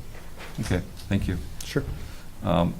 Are we comfortable tonight if we pass something then talking about that the intent right now is the biobasin going out for Building A and the oversized pipe in Building C and the rest of the development going through the park? Yes, I see the engineer saying yes, but how does the developer feel? Engineers go to the work. Yeah. Okay, good. It's important, I don't want to be, making conditions or something and have you come back, well, you still have a chance to come back and say, wait a minute, stop.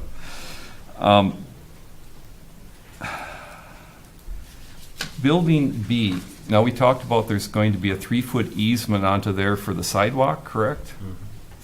And does that mean then our setback is now 12 feet instead of 15 feet from what seems like the road? So the setback is 15 feet, correct, from the property line, but the sidewalk's now encroaching 3 feet, so it'll feel like a 12-foot setback? We adjusted. Microphones. Yeah. We adjusted the building footprint. So with that move, we pushed the whole building So the a little building bit. is like 16 feet from the sidewalk? I don't remember the exact number, but the setback is approximately the same as it was before. So feel, I don't remember what it was before, do you, Sonia? I don't. I know on our plan, I think it says 15. I can confirm that. But, Okay. And we were going to check, what are some of the other ones that we've been talking about, for example? Fairway Glen is 12.5 to their stoops and 15 to the building foundation. Okay, and Summit was 25?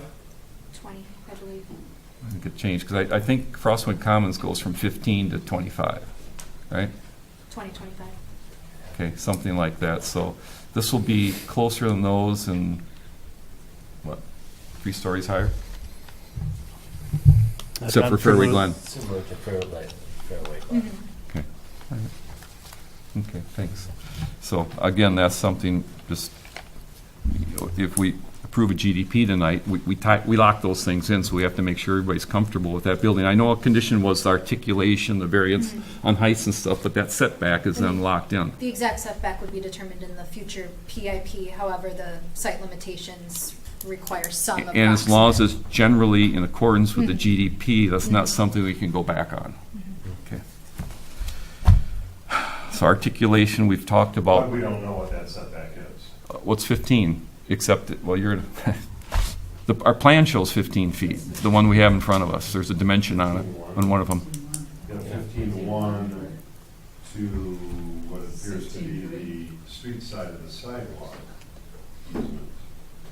Probably, I would assume you ran your setbacks to property line, not sidewalk. You and dimension to you dimension to a property line. Back the sidewalk is where we would have estimated it on that one, on the property side, but. And that's, your 15-1 is illustrated to the street side of the sidewalk easement, which in fact would put the building 12.1 from the sidewalk. 5 stories tall. 4. 4, okay. That's right. Which I don't necessarily have a problem with, but to your point, Chris, people should be aware of what they're voting for. One other thing I think we should have as a condition of the approval is that, I have a number of things, but one I think is important, that this approval for the GDP tonight is subject to the proper approvals from both Dane County and ADT. Because if all of a sudden you can't put your parking in the Dane County right away, you can't build your things in the Dane County right away, ADT changes their mind, you can't build it, that changes the dynamic of this whole thing. That substantially changes what can and cannot be built on this property. So I think that's important. We're not approving landscaping on a GDP, but we are recognizing green space ratios, and in general, I think there needs to be another condition, because when we have substandard or sub-goal green space ratios, we ask for additional increased landscaping, which we appear to have on the PIP, but I think it's important, again, on the GDP, when we do this, we're talking about what we expect from all future PIPs. And I think we've talked about it before, but we clearly expect more than the bare minimum code on landscaping on this project, because there's a substantial lack of green space on the private property. And I know we've talked about that. I'm just laying out what I think we should have in here.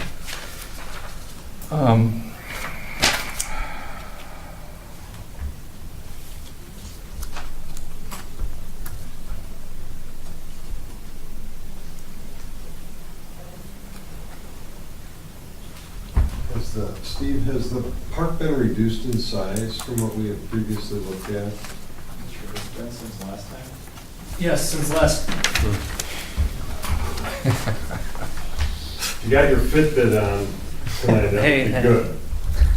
From the last time, with the repositioning of the A building for the utility reasons that I mentioned earlier, it cheated to the north, I would say roughly 10 feet. So yes, the park was reduced in width to accommodate that.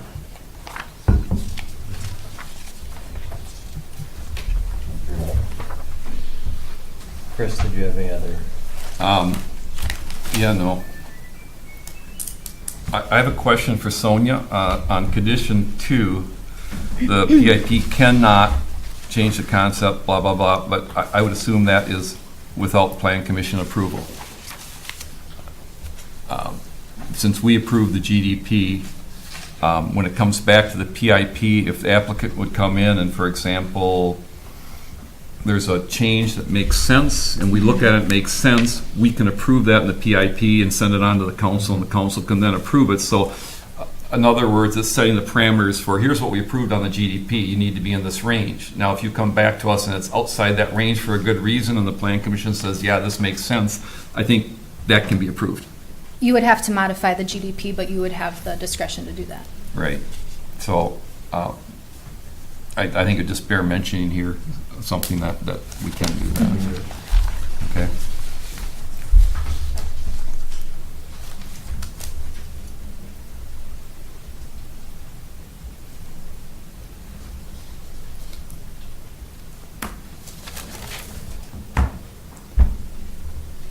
I just had another question, which Yeah. maybe you just answered, just informationally. When you talk about revisiting building C, for example, when we get to phase 3, when we approve a GDP, how much flexibility do we actually have in doing that? I mean, For it's still, in terms of parking, I mean, the building is what it is, and so it's how, That's why I'm proposing making it a condition.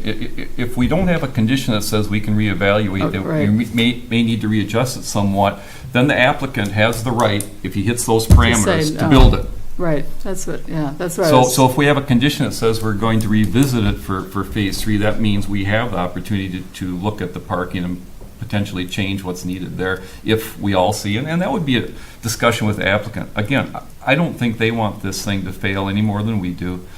If the yacht club's short of parking, it's going to put pressure on them. We all want this, it all has to work together to survive. Otherwise, it'll be tough on everybody.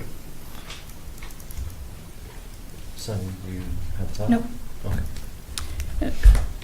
And I guess the other thing is I share the concern about the disparity between the understanding of what the survey is in terms of where the lot line is for the yacht club. I mean, I don't understand how that happened, where they feel it's one place and the city is adamant that it's somewhere else. But regardless, if the city's survey is correct, there does still have to be some understanding that with where they've been parking, and I mean, that is how it's been happening, and I think we have to be aware of that. And I just want to state that I agree with not being quite so cavalier about saying, well, you've been parking illegally all along. I mean, that's, if the city's allowed that situation to exist, then that means something, I think. Can't be ignored. So it's just, I mean, it's a lot of project. I think the project's great too, and I appreciate all the work that's been done. It's a lot of building to do in this space, obviously, and I get that we're trying to get all we can out of it. And I appreciate that they already eliminated some of the units to bring the parking down, so I'm not sure what more can be done. But. Any last questions or comments? All right, anybody care to propose a motion? I saw you writing down there, so hopefully you have. Okay. Move approval with findings of fact as written by staff. Condition 1 is written by staff. Condition 2 is written by staff, but add to the end of it without plan commission and city council approval. Condition 3 and 4 is written by staff. Condition 5, that the GDP proposes stormwater management for about half of the site to be handled in the city park and about half of the site to be handled on lots 1 and 2. And then the rest of the detail you have there, the review, the completed management report, ordinance requirements prior to granting permits. It's just going to set out about what's been proposed and what we have on plans for tonight.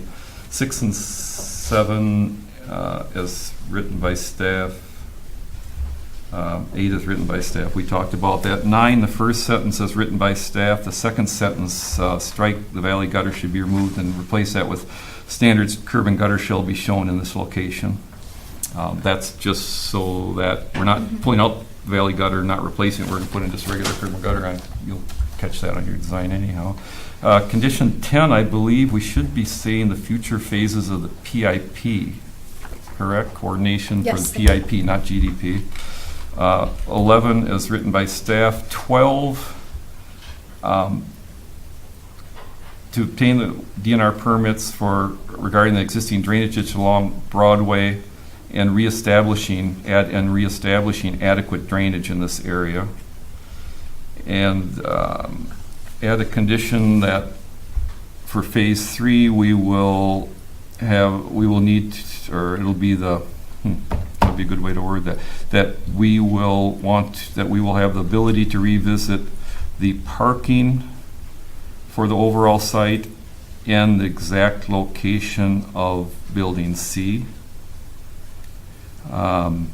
Condition 15, that we further address the bike parking, the shared access walks and path.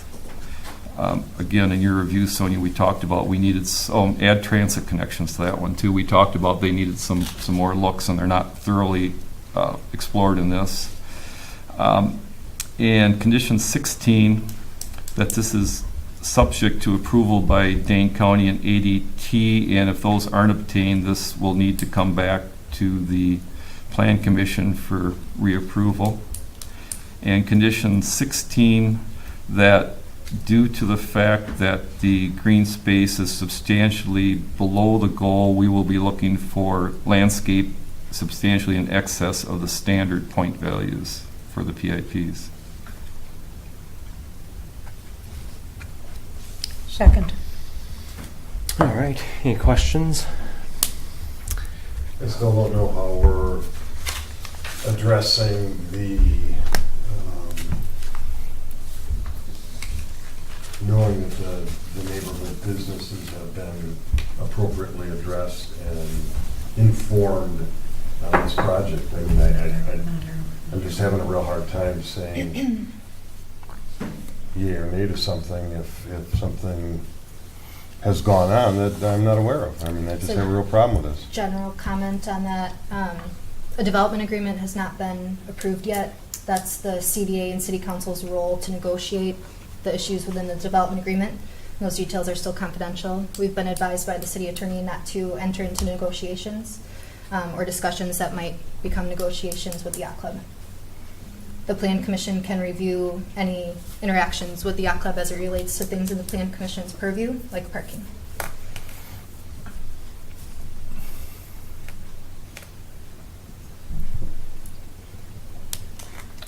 Chris? So we're just supposed to assume it'll all be taken care of? I share the concern.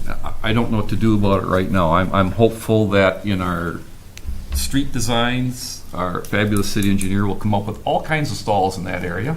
And perhaps, we'll look at it when we're looking at the street, and if they have the perpendicular stalls, maybe there's some way to maintain those. At the worst, maybe we get some angle stalls and we don't lose it all to parallel parking in there. I think there's some options. I'm very troubled by the 20 stalls that are disappearing that we're not accommodating, which is why I want to revisit parking ratios. In this first phase, the first two phases, I think we're adequate, because I think with that, 89 stalls, wherever you're putting in over there, I think we're adequate. I think they're in a bad place. I think it's really hard on a business when people have to walk a block to park to go to dinner. I think it's very difficult, and I don't have a good answer. We let them use the right-of-way. We have the right to take it back, but I think we also have a moral obligation to try to make this thing all work, because we did grant them that right. Kathy? I see the mayor and the chair of the CDA are in the audience. I think that they will take the concerns of the Plan Commission to heart and follow up on it. I have great faith in their doing that, and those are the people that we entrust to do that. Right, Mary? Can I answer a couple of things, or is it? Love to. Yeah. Absolutely.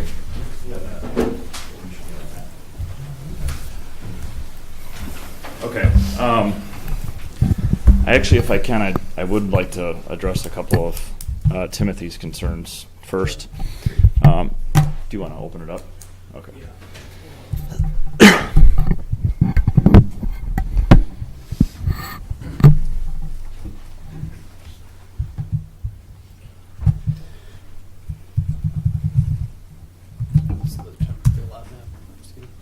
Yeah.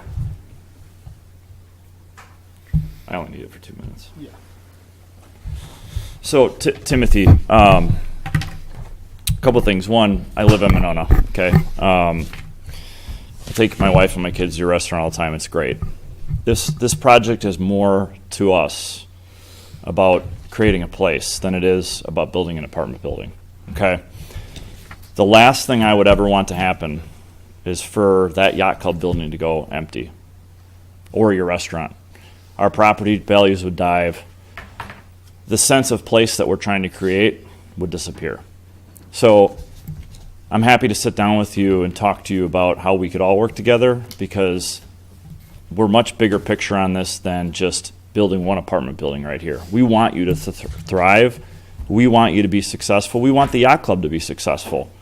We're investing millions of dollars into this project, and the absolute worst thing that could happen to all of us is if storefronts went empty or if the yacht club shut down. That would be terrible.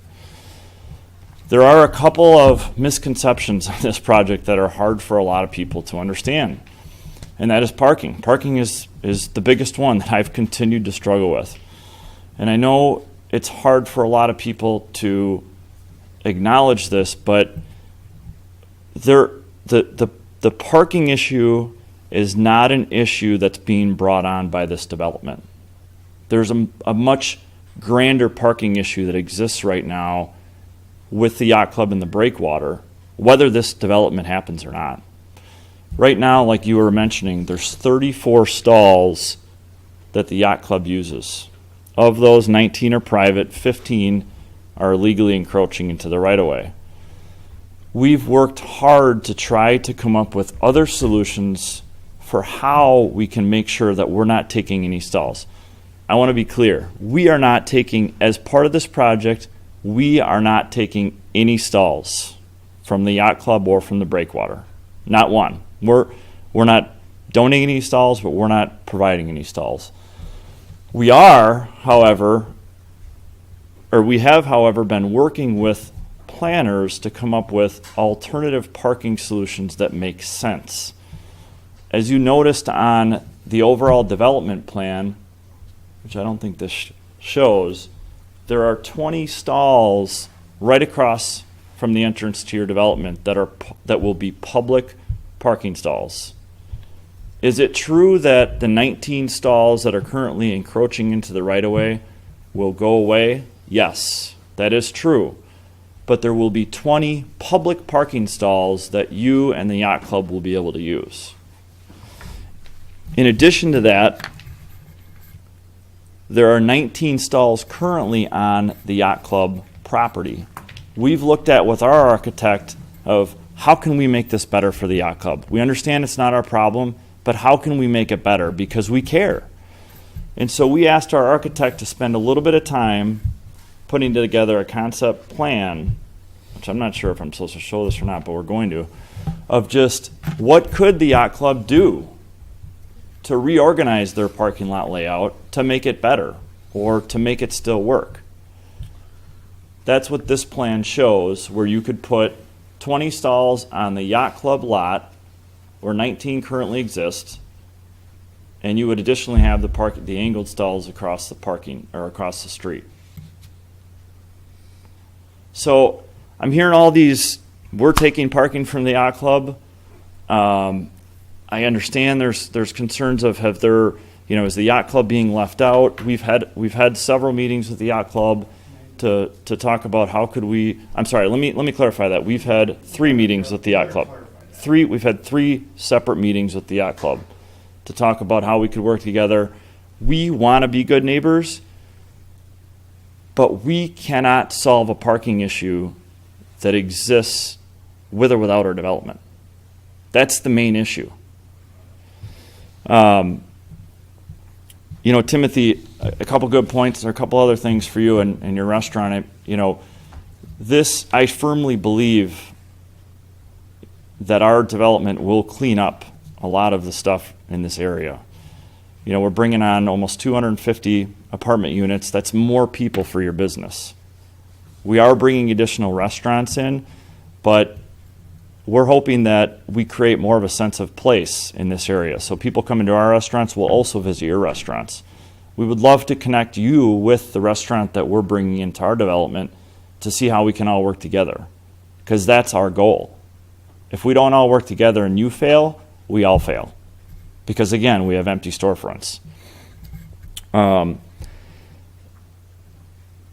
I heard something, I just want to touch real quickly on sustainability, because that is something we have spent quite a bit of time on. This is an urban infill site.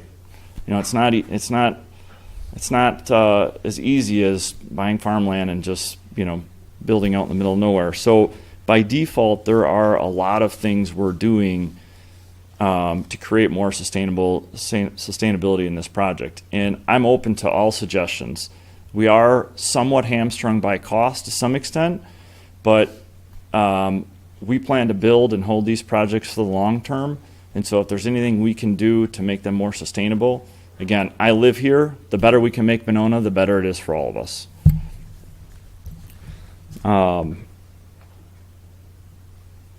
think that's it. Any other questions? Like me, you gotta look through your notes. Yeah. Thank you. Yep. All right, so there's a motion and a second. Is there any further clarification? Just one point, this, because I bristle every time I hear it, and I know it's in the report, and Steve mentioned it, it's not illegal parking in the right-of-way, it's legal parking in the right-of-way. We gave them permission to park in the right-of-way, and we gave them permission to build their islands in there to designate where the parking is. And that's a point of record that can easily be checked on the zoning approval. We were quite aware of the fact that they were parking in the right-of-way to be able to get some extra stalls. And so when they are losing parking from what they have right now. Although they will lose what's in the right-of-way, it was zoned that they could use that parking.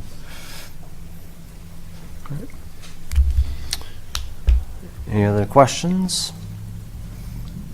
All right, hearing none. There's a motion and a second. All those in favor say aye. Aye. Aye. Opposed?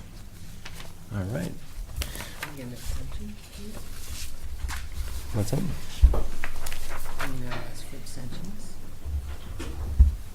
Is there anybody that would like to abstain? I would.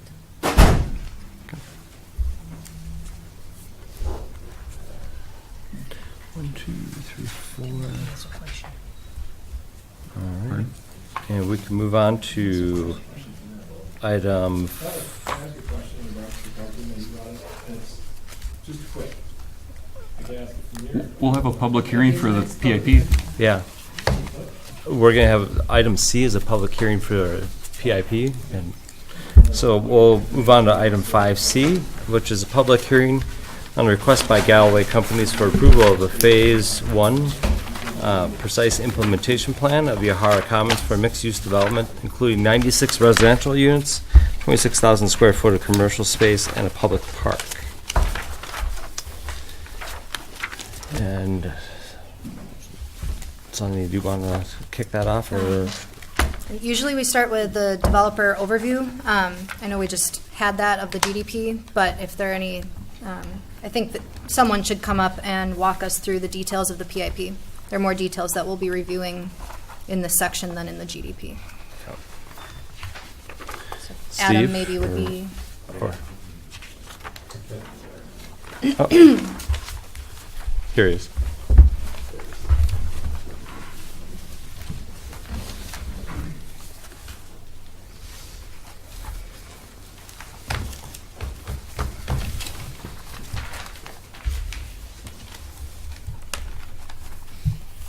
You trying to come up with something different than you just said?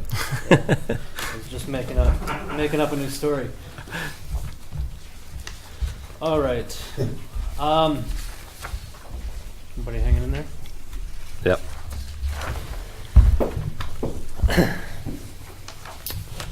We're going to skip right over all the site stuff, unless anyone wants to talk further on it.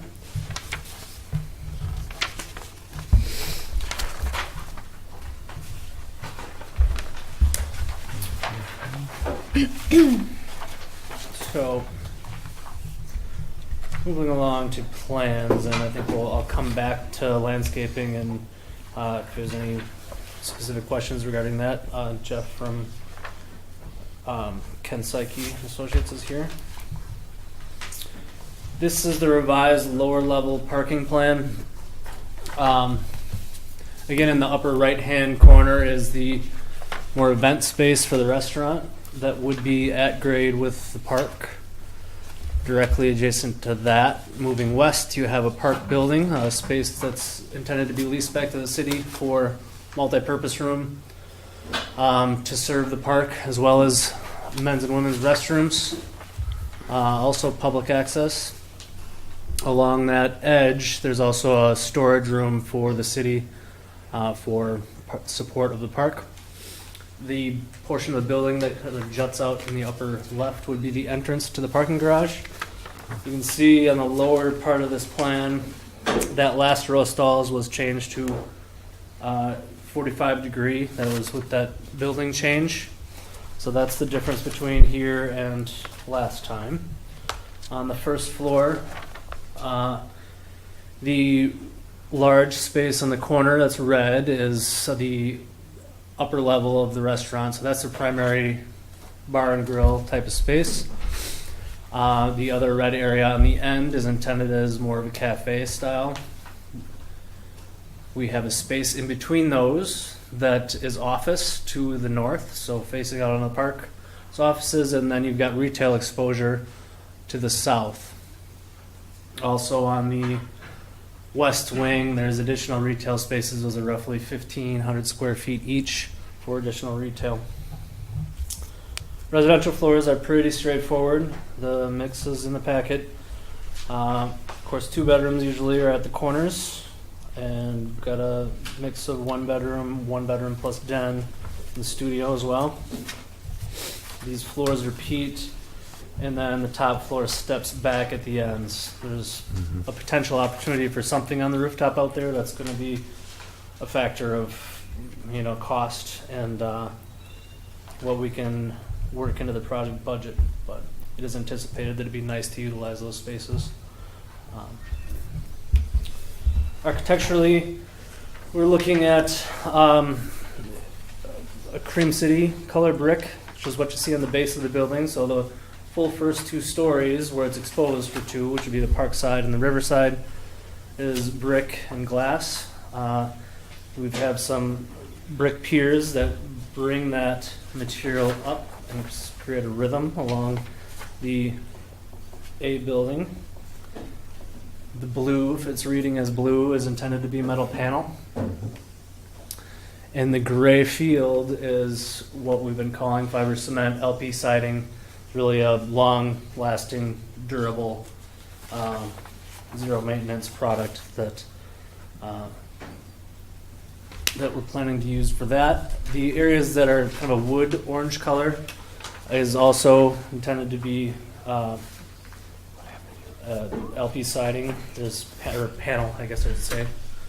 The balcony structure will be wood. We're going to try to get the colors to match up so that it looks as the rendering does. So this is the elevation on the screen right now is along the river. So that's west elevation, and from the northwest looking south.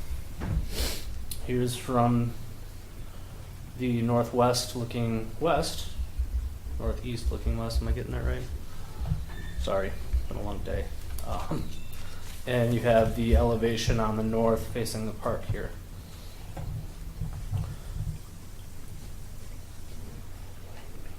So as you mentioned, this along the park wall, we've established the property line away from the building face to allow access to the park building as well as the restaurant for pedestrians. It also gives us a swath of landscaping along the building to control how that works. And we can look at the landscaping plan in a minute, but we wanted to have enough dimension there to really do something nice with the landscaping transition from the park to the building. From the south, you see the building step back at the ends and the exposure of the retail on the ground floor. Again, very similar strategies around the building. And then from the west, you have this is looking at the connection, so the pedestrian connection through the building that goes from along the edge happens right below that blue expression there. So right under there, there's an open air walk through the building, stairs down to the park. Shot from across the river. This is from the B building, one of the units on the B building, or green roof, looking towards the park.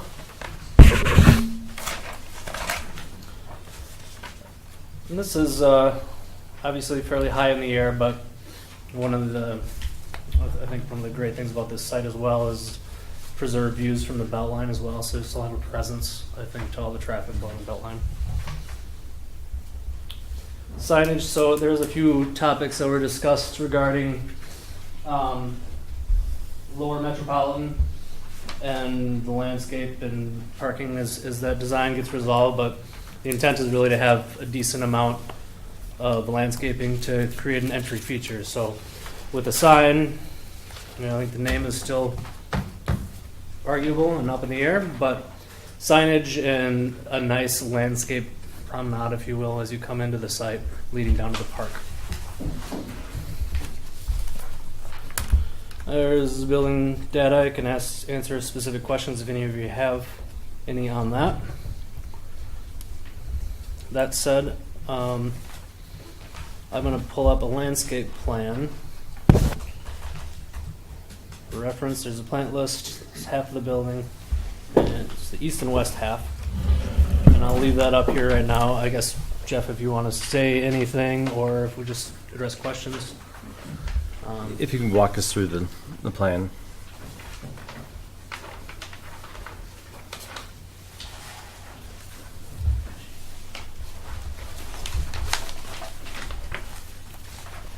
Hello, my name's Jeff Steen with Ken Psyche Design. We're the landscape architects on the project.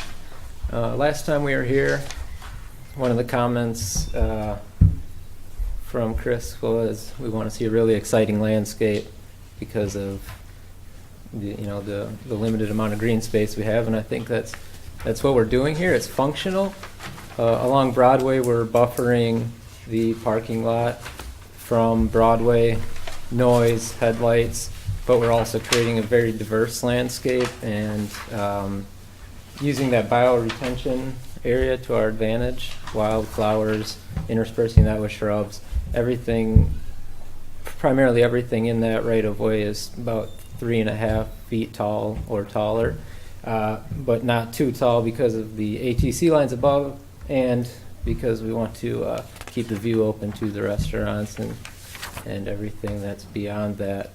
As we get on Lower Metropolitan Lane, we've pulled some of that habitat from across the other side of Broadway into our property and tried to pull in butterflies, birds, and we've lined that street with large stately canopy trees to really reinforce the entry and make that the anchor of the project. Overall, the landscape is supposed to be an extension of the future park. It'll nestle the buildings into this larger development and make the whole area feel like a park and not just the park itself. And everything that you see here it's a primarily native landscape on all sides of the building, and I expect that to continue throughout the development.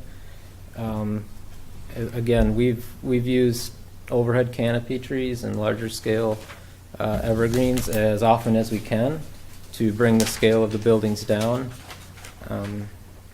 Yeah, that's my spiel. If you have any more specific questions, let me know. All right, thank you. Right, is there anybody, I didn't receive any forms for the PIP to speak, but Timothy, do you want, no, you got it figured out? I don't know if mine pertains to this section. I don't know where we are. I just have a question. So. Okay, you can come up and.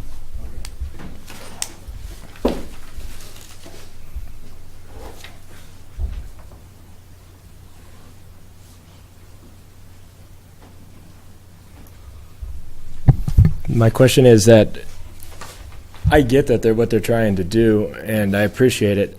My question is to you guys on how, when I went through the application process, I had to go and I had to map out every parking spot I could use, and if there's a diminishing number of those, am I going to get re-fire coded for, because every seat has a dollar value that we use for forecasting. We're able to budget, we're able to do things like that.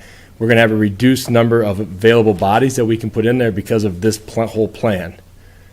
Because now all of a sudden we're sitting there saying, oh, well, instead of, I think it's 3 people per car or two people per parking spot or 3 people per parking spot is what we could use in the formula. And we were able to count up parking spots that we had available, and we multiplied it by the usage, whatever the ordinance allows, and then we were able to derive at a number that said this is what your fire number is. The space is big enough to hold more.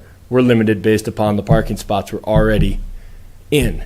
So if the number is cut, is that number going to be diminished? Am I going to have to go back through that whole ordeal and point out, oh, well, there's this spot and this spot. And I'm sorry, I don't know this lady's name, but she brought up the point of using the lease, getting the rental agreement from across and doing the extra things. That wasn't needed at the time of the application because we were able to find other parking spots. When the Plan Commission approved your zoning permit, more seats were allowed in the restaurant than you have parking for on the site. And that was allowed because the Plan Commission cited overflow parking primarily on Bridge Road. But it's not a fire code issue. If that number gets cut, it is. The capacity? Capacity. Sorry. Chris? Yeah, I think we're mixing metaphors a little bit. It wasn't a fire code thing, it was Plan Commission. And what happened is when you came back and added, or the Yacht Club or whoever did, added the extra balcony, then Plan Commission said, oh, wait a minute, are we talking 400 people capacity? Because fire code would give you so much on the balcony and so much in your restaurant. And of course, when you came back, said, well, when we're using the balcony a lot, we don't use the restaurant as much, so we can cut down what we put in the restaurant when we have balconies full. And what we looked at was for the available parking, how much can we realistically put in this building? So I think it would have to be a Plan Commission thing if that was going to be changed, and I hope that's not our intention. I don't think it is. The overflow parking is still on Bridge Road. Right. Bridge as well Road, as 66 and additional Bridge Road, public more street parking parking than stalls. Right. Right? I have confidence. Yeah. But we did it because we were a little worried about if you tried to fill up the restaurant and fill up the balconies, that would create a nuisance for the whole neighborhood with that many cars. Okay. So I think that you don't go back to fire code, you come to this body, and I don't see any sentiment on this body to cut down what you can do on your property. No, and it's not a fire code. Right. I'm sorry, I don't know the terminology. So the capacity for safety. I mean, it's a fire marshal's the one who issues the ticket if you're over it. That's a different one. Oh, okay. That's a different. There's a fire code for what you're building and on your patios, but that was different from the one you're talking about. Okay. So, all right. I just wanted to get reassurance that like that number's not. I'm not going to come in. It's going to be because she said 19 and 20. Well, if you do that by the math, you're looking at 99 people. I mean, that's gonna kind of hurt our ability to produce revenue. So if it's, I think we're close to 300. So I mean, if it's not going to change, that's all I wanted to get clarification on. Yep. With, I mean, today. But they still have to find somewhere to park. Yeah, they still have to find somewhere to park. It's going to be an issue, but I get that, and I don't need, I get what they're trying to do. I get what the yacht club's trying to do. I'm not going to get, my thing is what every seat has a value in that place, and if we all of a sudden are told, well, because of the deduction and quote unquote, we reclaim the parking spots that you used 20 spots that are going to be up for grabs, and we're going to take them back. Well, is that going to hurt? That's if we were going by a multiple of 3, 60 seats are gone out that I get to have at any given time, and I just want to know those numbers. None of this will change your occupancy from this body. That's all I wanted to hear. So thank you. Yep. All right. Is there any additional public to speak on the PIP? If not, we can move on to item 5D, which is the consideration of action on the request by Galway companies for approval of Phase 1 precise implementation plan of Uehara Commons for a mixed-use development, including 96 residential units, 26,000 square feet of commercial space, and a public park. Sonny. Approval is recommended in the staff report with 31 conditions of approval. A lot of these are related to some information that was lacking in the application. We need a full stormwater management report and a review to be completed by Strand. We're missing a lighting plan, for example. There was still some open information about how the MMSD issue would be resolved. We were looking at whether it would require a 15-foot or a 20-foot easement. It sounds like as of late last week, that may have been resolved. So a lot of these conditions are related to those possible changes that might happen in the future, but just walking through them quickly. Findings of fact that are recommended, as proposed, it conforms with the GDP. Number 2 is that the parking is determined to be adequate based on the shared parking and the temporary parking stalls. 3, the proposed green space percentage is 18%, which does not meet the guidelines for 30%. This is appropriate due to the adjacent public park, adequate recreational opportunities with bicycle and pedestrian paths, private open-air balconies, and grilling spaces for residents, available outdoor hardscape areas for resident use, and a landscaping plan that exceeds minimum standards. Getting into the conditions of approval, 1, 2, and 3 are standard. Number 4 is regarding a required exhibit showing the location of fire hydrants. They're required to have a hydrant within 300 feet of all parts of the building, and we don't have that information yet, but I know it was discussed with the fire chief, and it's been planned for. We just need that exhibit as part of the approval. Conditions 5, 6, 7, and 8 are regarding stormwater. I think there would probably be some revisions to number 5 if the Plan Commission approves this, consistent with the changes that were made to that condition just now with the GDP approval. Number 9 was regarding the exact location of the MMSD sewer pipe. If there are any modifications in those relocation plans that substantially impact these site plans or the building foundation, and there are substantial changes that the Plan Commission needs to review, we have the right to bring that back here for Plan Commission. Number 10, I believe Strand needs some additional grading and spot elevations to determine if the pedestrian paths and sidewalk areas comply with ADA accessibility standards. 11 and 12, similar to the GDP, the site plans are contingent on approval from Dane County and ATC, and it's the applicant's responsibility to work with those entities. Number 13, a full photometric plan and specifications detailing the light fixtures for the parking lot and any wall light fixtures. Nothing's been submitted so far, so all of that needs to come back for review. The Plan Commission can determine if they want that to be at the staff level or come back to this body. 14, I think there should be some discussion around this one. If that bioretention basin covers a substantial portion of the Broadway frontage where a lot of dense landscaping is shown now. If the bioretention basin is approved for stormwater on Site A, then we need to rethink the landscaping there, and if it's adequately screening the parking lot. 15, we had some concerns about where exactly pedestrians are routed through to the front of the retail areas. It's unclear from the plans how that wide sidewalk and retail frontage area is being handled. Is it raised up above the parking lot, or is it at grade with the parking lot? Are there parking lot bumpers for vehicles? Do there need to be ramps or more prominent entrance for pedestrians to get from the parking lot to the retail store frontages? Certified survey maps required. 17, it's the applicant's responsibility to show that the structural engineering can support the fire truck through the marked fire lane. At Plan Commission, there were some concerns in the past with delivery trucks or refuse collection trucks wandering through the parking lot in areas that were not able to structurally support their weight. So adequate signage and marking should be shown on the plans to address that concern. Vehicle circulation needs further review. The detail of the overhead garage door for the underground parking structure should be submitted. Number 21, the floor plans currently show only 2 restaurants. In the past, it has shown 3. We might need to review a zoning permit for a 3rd restaurant in the future to determine if there's adequate parking.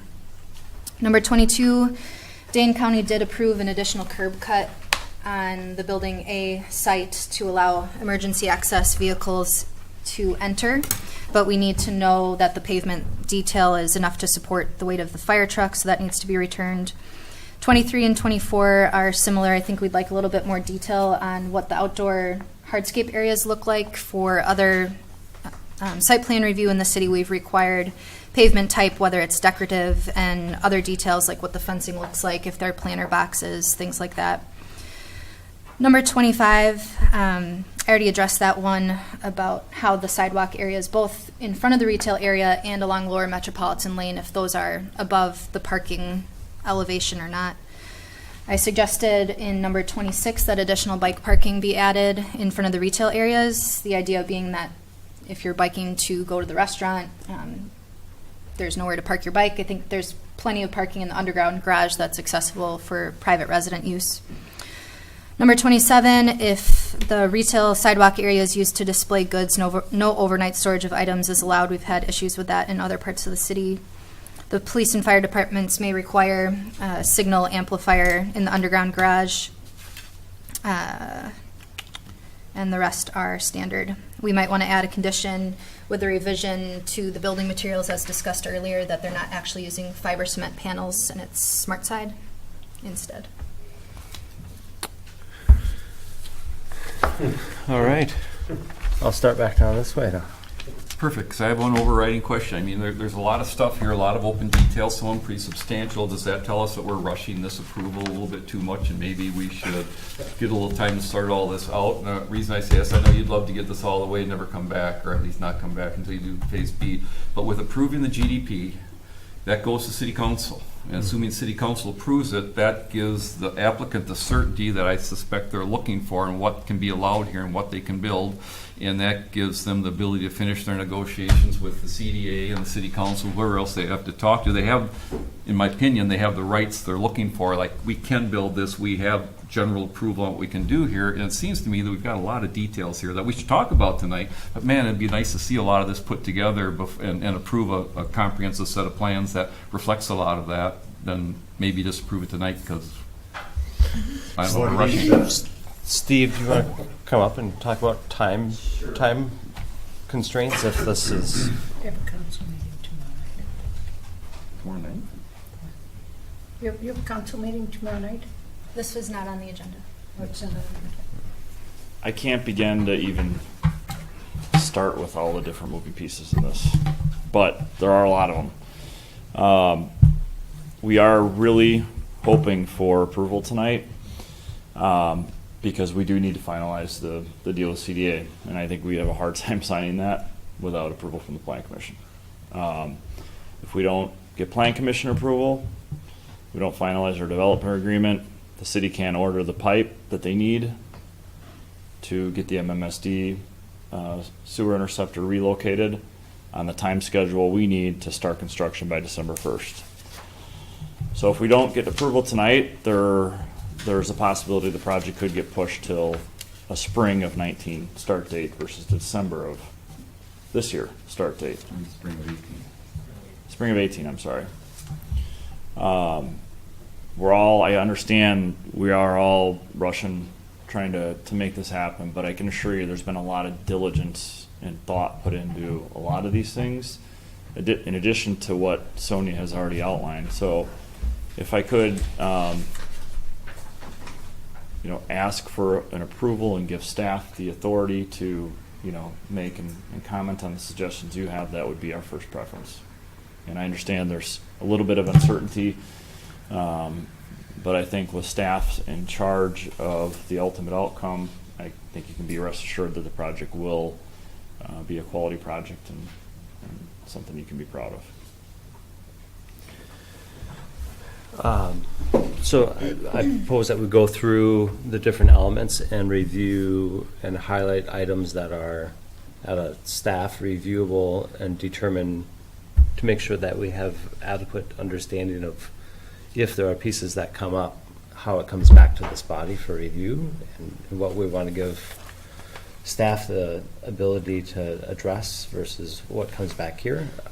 I do understand the various timelines and the piece of how the timing of these meetings paired with timings of other meetings to make sure that all of those things go in order. And when we're off by one, it really does have a significant impact. We're in a pinch, but I'd like to go that route and see where we get if we go through the different items and identify where gaps are, and if we are comfortable with staff approving those or bringing them back here. Ready, Chris? I'm quasi-ready, so I suspect there's going to be at least some of these items that we would expect to come back to Plan Commission. Yep. Which means the applicant would have an approval, but still be coming back to work out some of these items anyway. Yeah, and I think that's kind of the understanding of knowing that what they're proposing and here, knowing that there's some missing pieces or some pieces that have some fine-tuning needing to be done, that likely there'll be a small revision time to be able to come back to this group. Yeah, to clarify the pipe comment, there's about an 8-week.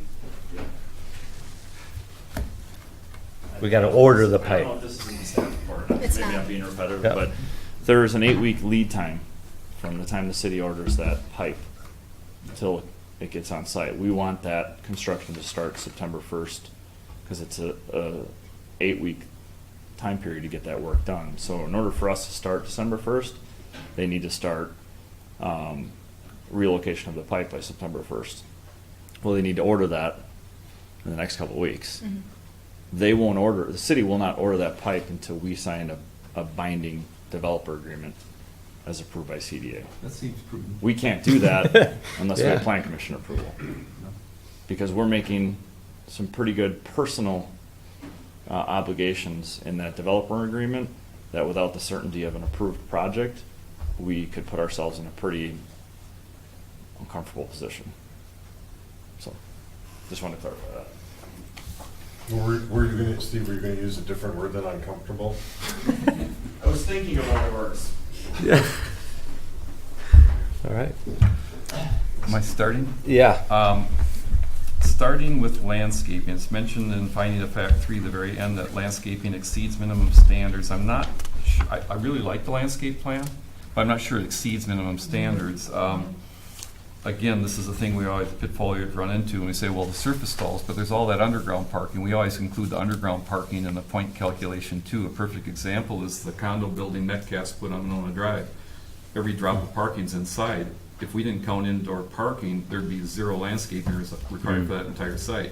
So we've always used indoor parking along with the outdoor parking. And I suspect when you add those together, it's probably just brushing by. So I think that we just want to be aware of that. Having said that, I like your landscape plan. Now, do you mind? I'm sorry.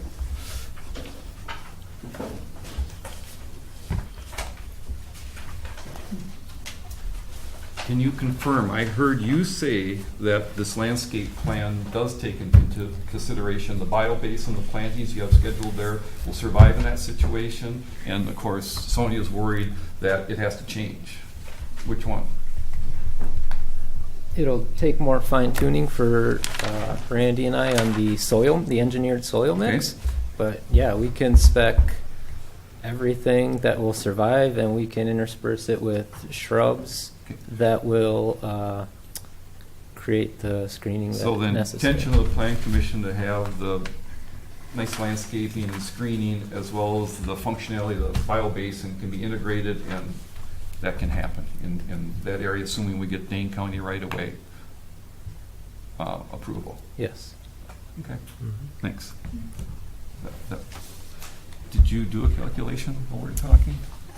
If you count all 246 parking stalls, it would require 3,690 That's what I thought. points. So we're probably just a hair under. So I don't want to be saying in the findings the fact that we exceed the minimum standards. So that's where I'm going with that. I think everyone needs to look at the landscape plan, make sure you're comfortable with it.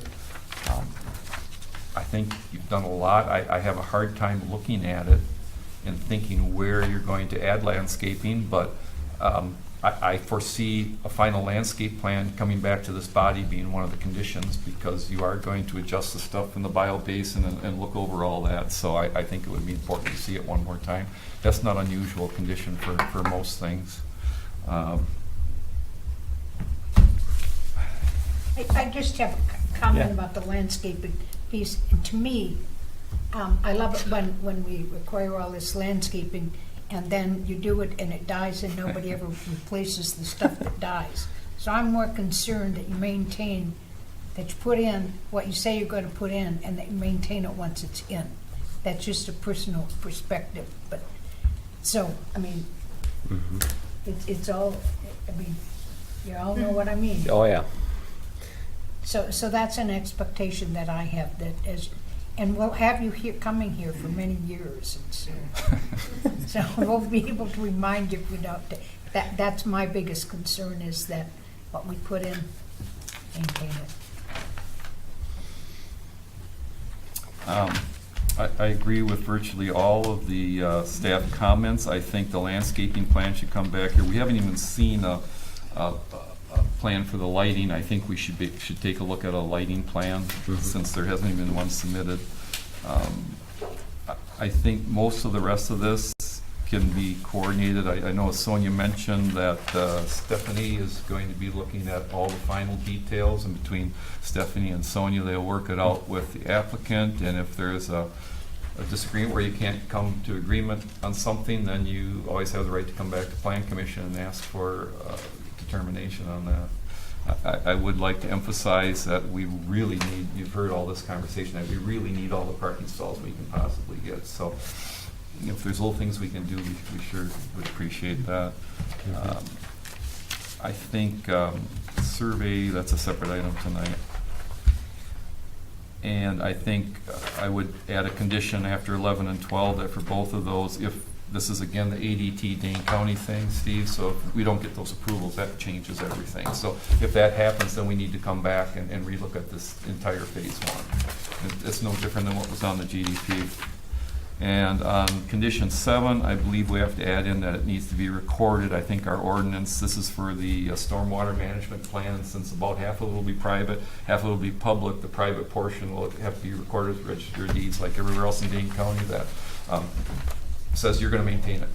Basically, it'll talk about what the BMPs are and the maintenance that will occur. And then your comment about the LP smart siding, and for me, that'd be the things I would change. All right, Kathy? I'm Good. fine with this. I'm assuming that the developers and the engineers have all seen and reviewed the conditions of approval. You don't have any questions or concerns? All right.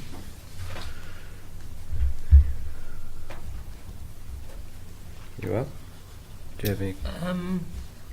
Not really. As I spoke earlier, I have the same concerns with the PIP that I did with the general, which is to say, as much as I appreciate the millions, literally billions of hours that have gone into it and the expertise that's gone into it, I'm still struggling with the size of the park already, and now it's been shrunk, by another 10 feet, and I think about the 10-foot setback off a bridge that's just going to be a 4-story wall. So it doesn't. I was trying to think around Monona of anywhere else where we've got a 4-story building. Fairway Glen. Mm-hmm. Fairway Glen. Yeah, but I'm just saying it's few and far between in terms of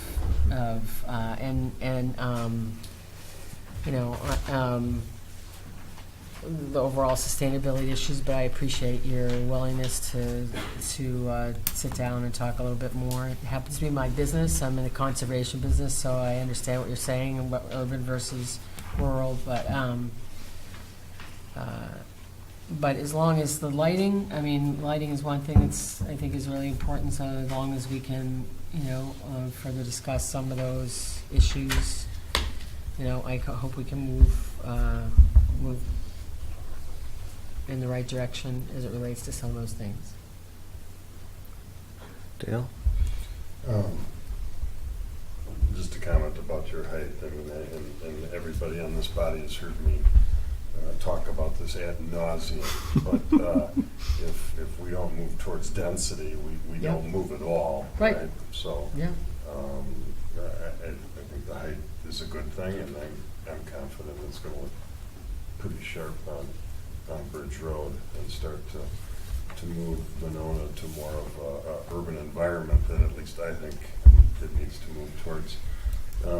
Regarding these conditions, I actually would like to hear staff's comment on having all these dumped on your lap for approval, or the majority of them. There are some things that will come back to Plan Commission, but you're comfortable reviewing the majority of these? Yes, and a lot of them are with Strand. Yeah. So Strand will be covering a lot of the stormwater details, spot elevations, and grading and layout. Okay. So I'm pretty comfortable with it. Just to clarify, Dale, I'm not saying that I'm against height. Mm-hmm. What I'm struggling with is the minimal setback. Yeah. There's been a lot of joking about the grass, the amount of grass in this project, even around the table tonight. And, I know my business is to know that green space sells. It economically makes a lot of sense. Mm-hmm. And so I'm just struggling with this tiny amount of setback off the sidewalk of that, you know, and generally, the fact that we've lost more of the park. I totally agree on the park issue. Yeah. Susan? Yeah, well, I think, and we had a lot of discussion about the wall effect on Bridge Road, and I think the architecture helps with that, and I think the bottom line, is this is a lot of building in this, to make it work, and that's the compromise, is you lose some of that green space, and I think, yeah, it's unfortunate with the park, but there was a good reason to move it north and west, and that's, I think that's the best we can do. I guess I was wondering if then in findings of fact number 3, if we want to change the word exceeds to meets, or, I mean, close to meets, I mean, close, right, just to your point. And then, if I'm comfortable with the staff approving most of these things. I'm not clear on what's coming back to us, if maybe 14, does that need to be reworded based on what we just said about the bioretention basin landscape? I mean, this makes it sound like either or. I think we can That's not eliminate what 14. can It just sounds eliminate like they okay. are coexisting. Okay. Right, okay. So I think, so were we thinking the lighting would come back, or does that need to be written in here? I was trying to find which, so you. The two things we referenced so far was landscaping And plan lighting, right. and lighting would come back. 13 and 14. So 13. And Well, signage. where we just limited. 14 is worded so that Yes. the bioretention basin completely goes away. Yeah, I in was going to favor of the reword that to landscape. that the landscape plan comes back to Plan Commission Yeah, for it's a final completely approval. So make a new 14, is that? Mhm. What? Okay.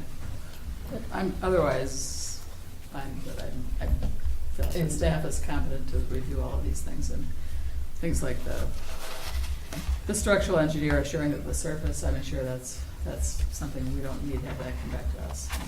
It's a serious issue, but I'm comfortable with staff reviewing that and approving. Were you saying you thought signage Part of the would come back? GDP. Well, signage- signage will come back. Yes. Yeah, Okay. the sign program, 30. Yeah. Chris? If I could make a comment or two, I agree with the park being smaller, but to me, that's a negotiation between CDA and the developer, because this whole thing is going together, and they're trying to figure out what's left and how we do this and how they make the money work. So to me, that's the CDA with final approval by the council. So I don't like it, but we can't move the things that are the impediments, the AT, or the transmission line.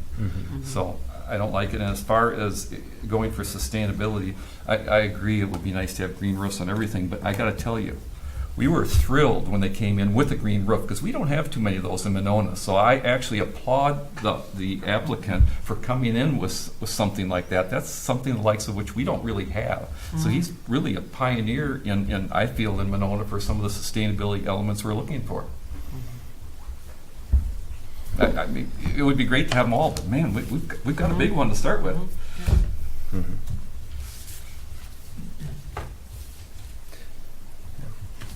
In addition to many other elements on the site, improvements and access that address a lot of other The additional issues. reduction of impervious is, I mean, we're complaining it's only 18%, but it's a lot more than it was. So there's great efforts being made, plus what's there is being cleaned to some extent. So, I mean, there's just, sustainability-wise, there's terrific upgrades to the site. There's a terrific upside for what they're proposing. Could it be better? You know, always can if we have unlimited funds, but unfortunately, Stolper won't give them any more money. The money that they get has to come back through the tax income. I understand. I just needed to be able to take a shot. Yeah. All right. Is there someone willing to make a motion with some of these adjustments? Move approval, finding of facts 1 and 2 is written by staff. Finding of fact 3, just strike that last part about on the landscaping plan that exceeds minimum standards. Condition 1, 2, 3, and 4 is written. Condition 5, the GDP proposed that stormwater management for approximately half of the site will be handled in a 2,500 square foot underground storage facility beneath the park. The rest of the stormwater management will be taken care of on the, I don't want to say private sites, on the individual lots, on or adjacent to the individual lots. And then the detailed review, yada, yada, yada. 6 and 6 written as written by staff. 7 is written by staff, but add to the very end of it and recorded. That's part of our ordinance. If we go to 11 and 12 after that, insert a condition that this application, or if the plans require significant change because of not receiving these approvals, or these approvals from the county and ADT, then the plans need to come back to the Plan Commission for reapproval. Or ATC, I'm sorry. Condition 13 on the lighting, where it says shall be submitted to Plan Commission for final approval. Condition 14, final landscape plan shall come back to Plan Commission for final approval. And item 32, that the fiber cement board notations are approved as LT smart siding. And that's it. Is there a second? Second. All right. Clarifications, Chris? I did. So, landscape, I told you how great the plan is. Do what you can if there's anything you can tweak up on it, because we're actually not even meeting our minimum points. But having said that, we look at more than just points. We look at decorative concrete and outdoor patio areas. Some of the things I'm sure you're going to do, they all contribute towards the overall landscaping, quote unquote, of the site. So although you may not have the points, I think that's a starting, that's a gauge when we don't have all other amenities. So decorative walls, decorative concrete or pavers, those all add to your landscaping amenities. So I when you bring it back, show that stuff. You may not be able to do much at all with plantings, but some of those features that I know you're planning all go into the landscape plan, and that's what helps us get over the hump for that.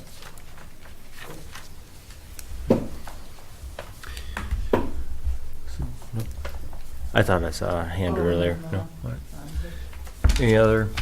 Landscape is pretty impressive. Yeah. Any other questions or concerns? Hearing none, all those in favor say aye. Aye. Opposed? And anybody that wishes to abstain? I do. All right.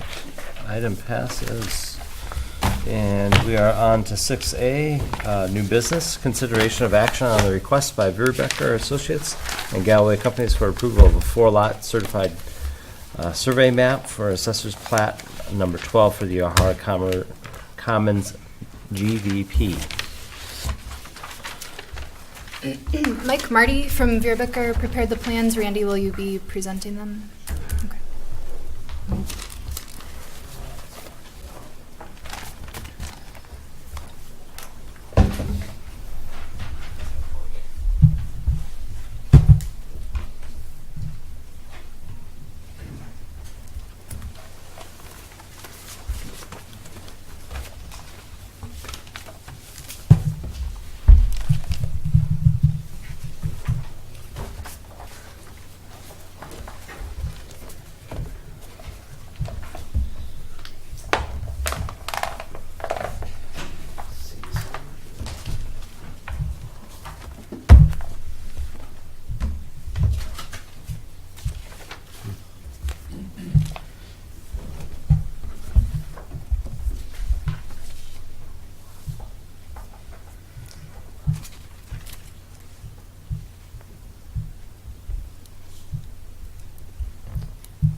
Can I zoom this to the window?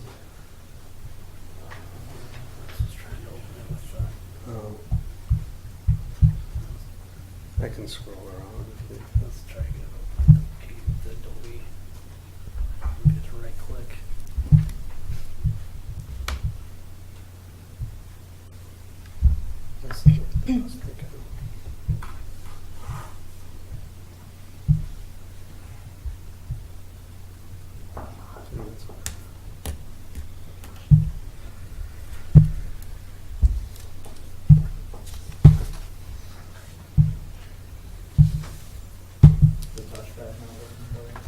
I'll just put the overhead on and just use our document. Yeah, I can put, I have I it. can do that. Scroll, we Yeah. can zoom.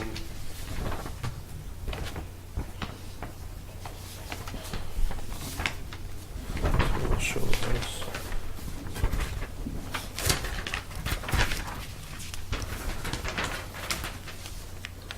Oh, okay, there you go, now you have it. Do it so you can read it.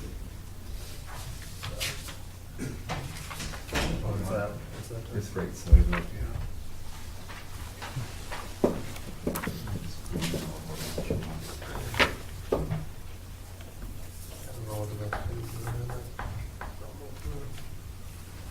Okay, we'll start with that. So we prepared the CSM, and the primary goal of doing that was to remove all the underlying lot lines, any remnant parcels that were there, and then to dedicate the right-of-way. Now, the lot lines were basically coincide with the phasing of construction. You know, so we have lot 1 in the southeast, which is phase 1, lot 2, phase 2, and lot 3. And then you'll see and we're still working with Sonia on street names. On here, it's called Metropolitan Lane, but it's actually the connector road. And until lot 10 is acquired, then we're only dedicating a portion of that right-of-way at this time. So the existing Metropolitan Lane right-of-way was 40 feet, and we are now dedicating the full, an additional 26 to make that the full 66-foot right-of-way, which is held constant through Metropolitan Lane, and the connector road transitions from a 60 to an 80-foot right-of-way at the bend along the southwestern portion of Lot 2. Any questions?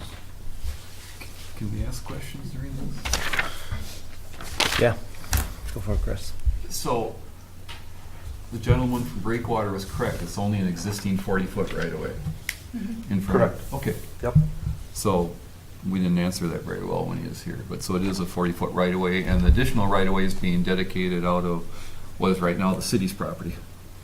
Yes. The EDS. Correct. So we're not taking property from the yacht club or the pump station or anything, we're taking right-of-way out of our own property to make it into 66 feet. That's correct. Okay, thanks, that's important.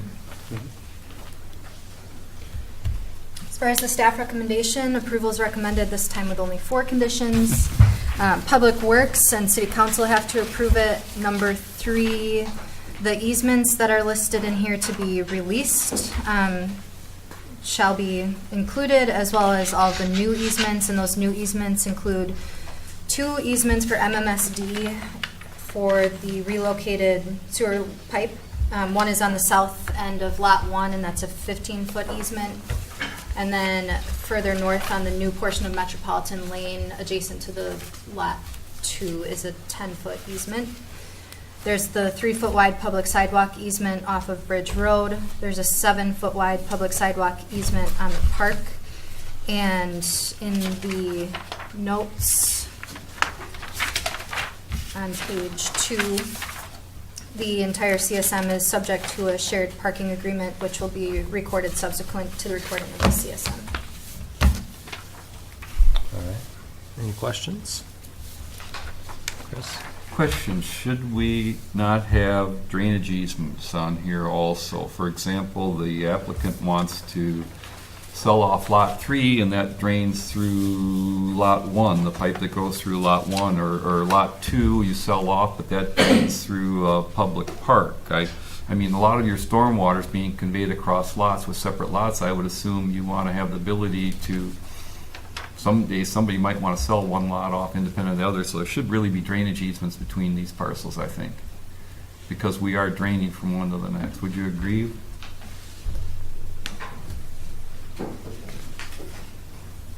I mean, normally you also have joint access agreements too. I don't know that you need them if you have a parking agreement, but I think you want to protect it, and the city would probably want to see it that when you're draining water across other properties that there's an easement for it. Yes, whether it's stormwater easements or access easements, those can be handled as separate documents. I don't know if there's a preference on whether or not they need to be included in the CSM at this time or not, but Is that a question? they will need to be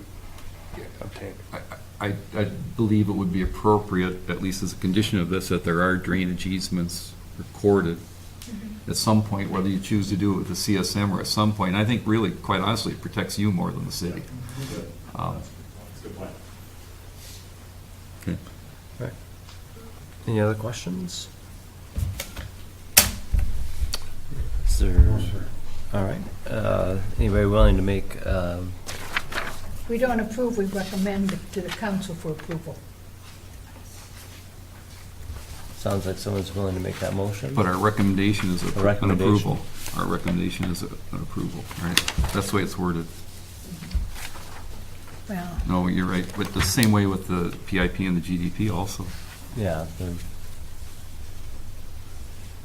How have we done this in the past then? I thought we've done it as a there are some things, that we are authorized to approve, and there are some things we are authorized to recommend approval. That's my, just, Yeah, you can word the motion specifically as a recommendation to council. because it can be misleading to someone who thinks it was approved by the plan commission and they don't understand the approval process. That. Anyway, I recommend we, I move that we recommend council approve this, subject to Public Works approval on Public Works approval. All 4 conditions that she has? Yes.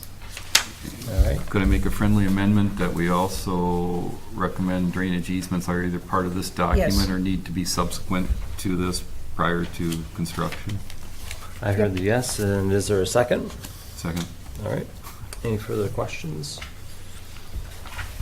Hearing none, all those in favor say aye. Aye. Aye. Opposed? Anybody choosing to abstain? And move on to item 7, which is reports of staff and commission members. All right, not riverfront related.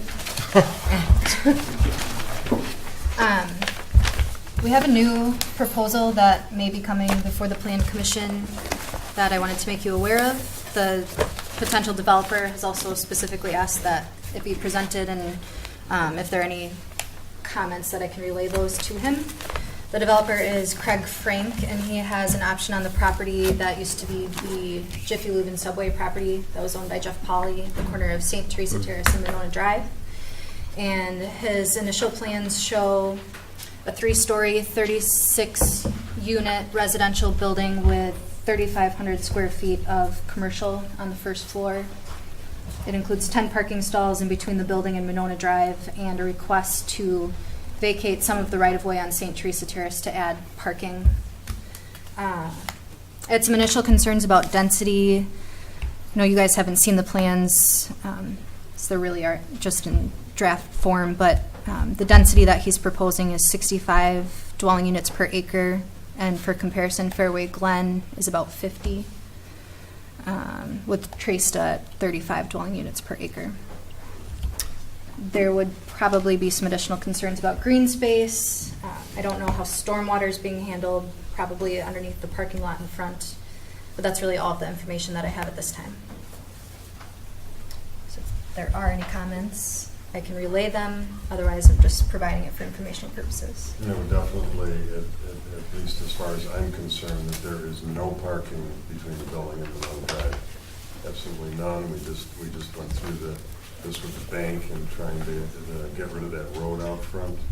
And what we move towards an urban environment, we don't have parking up front. We get the building up to the walk and parking in back.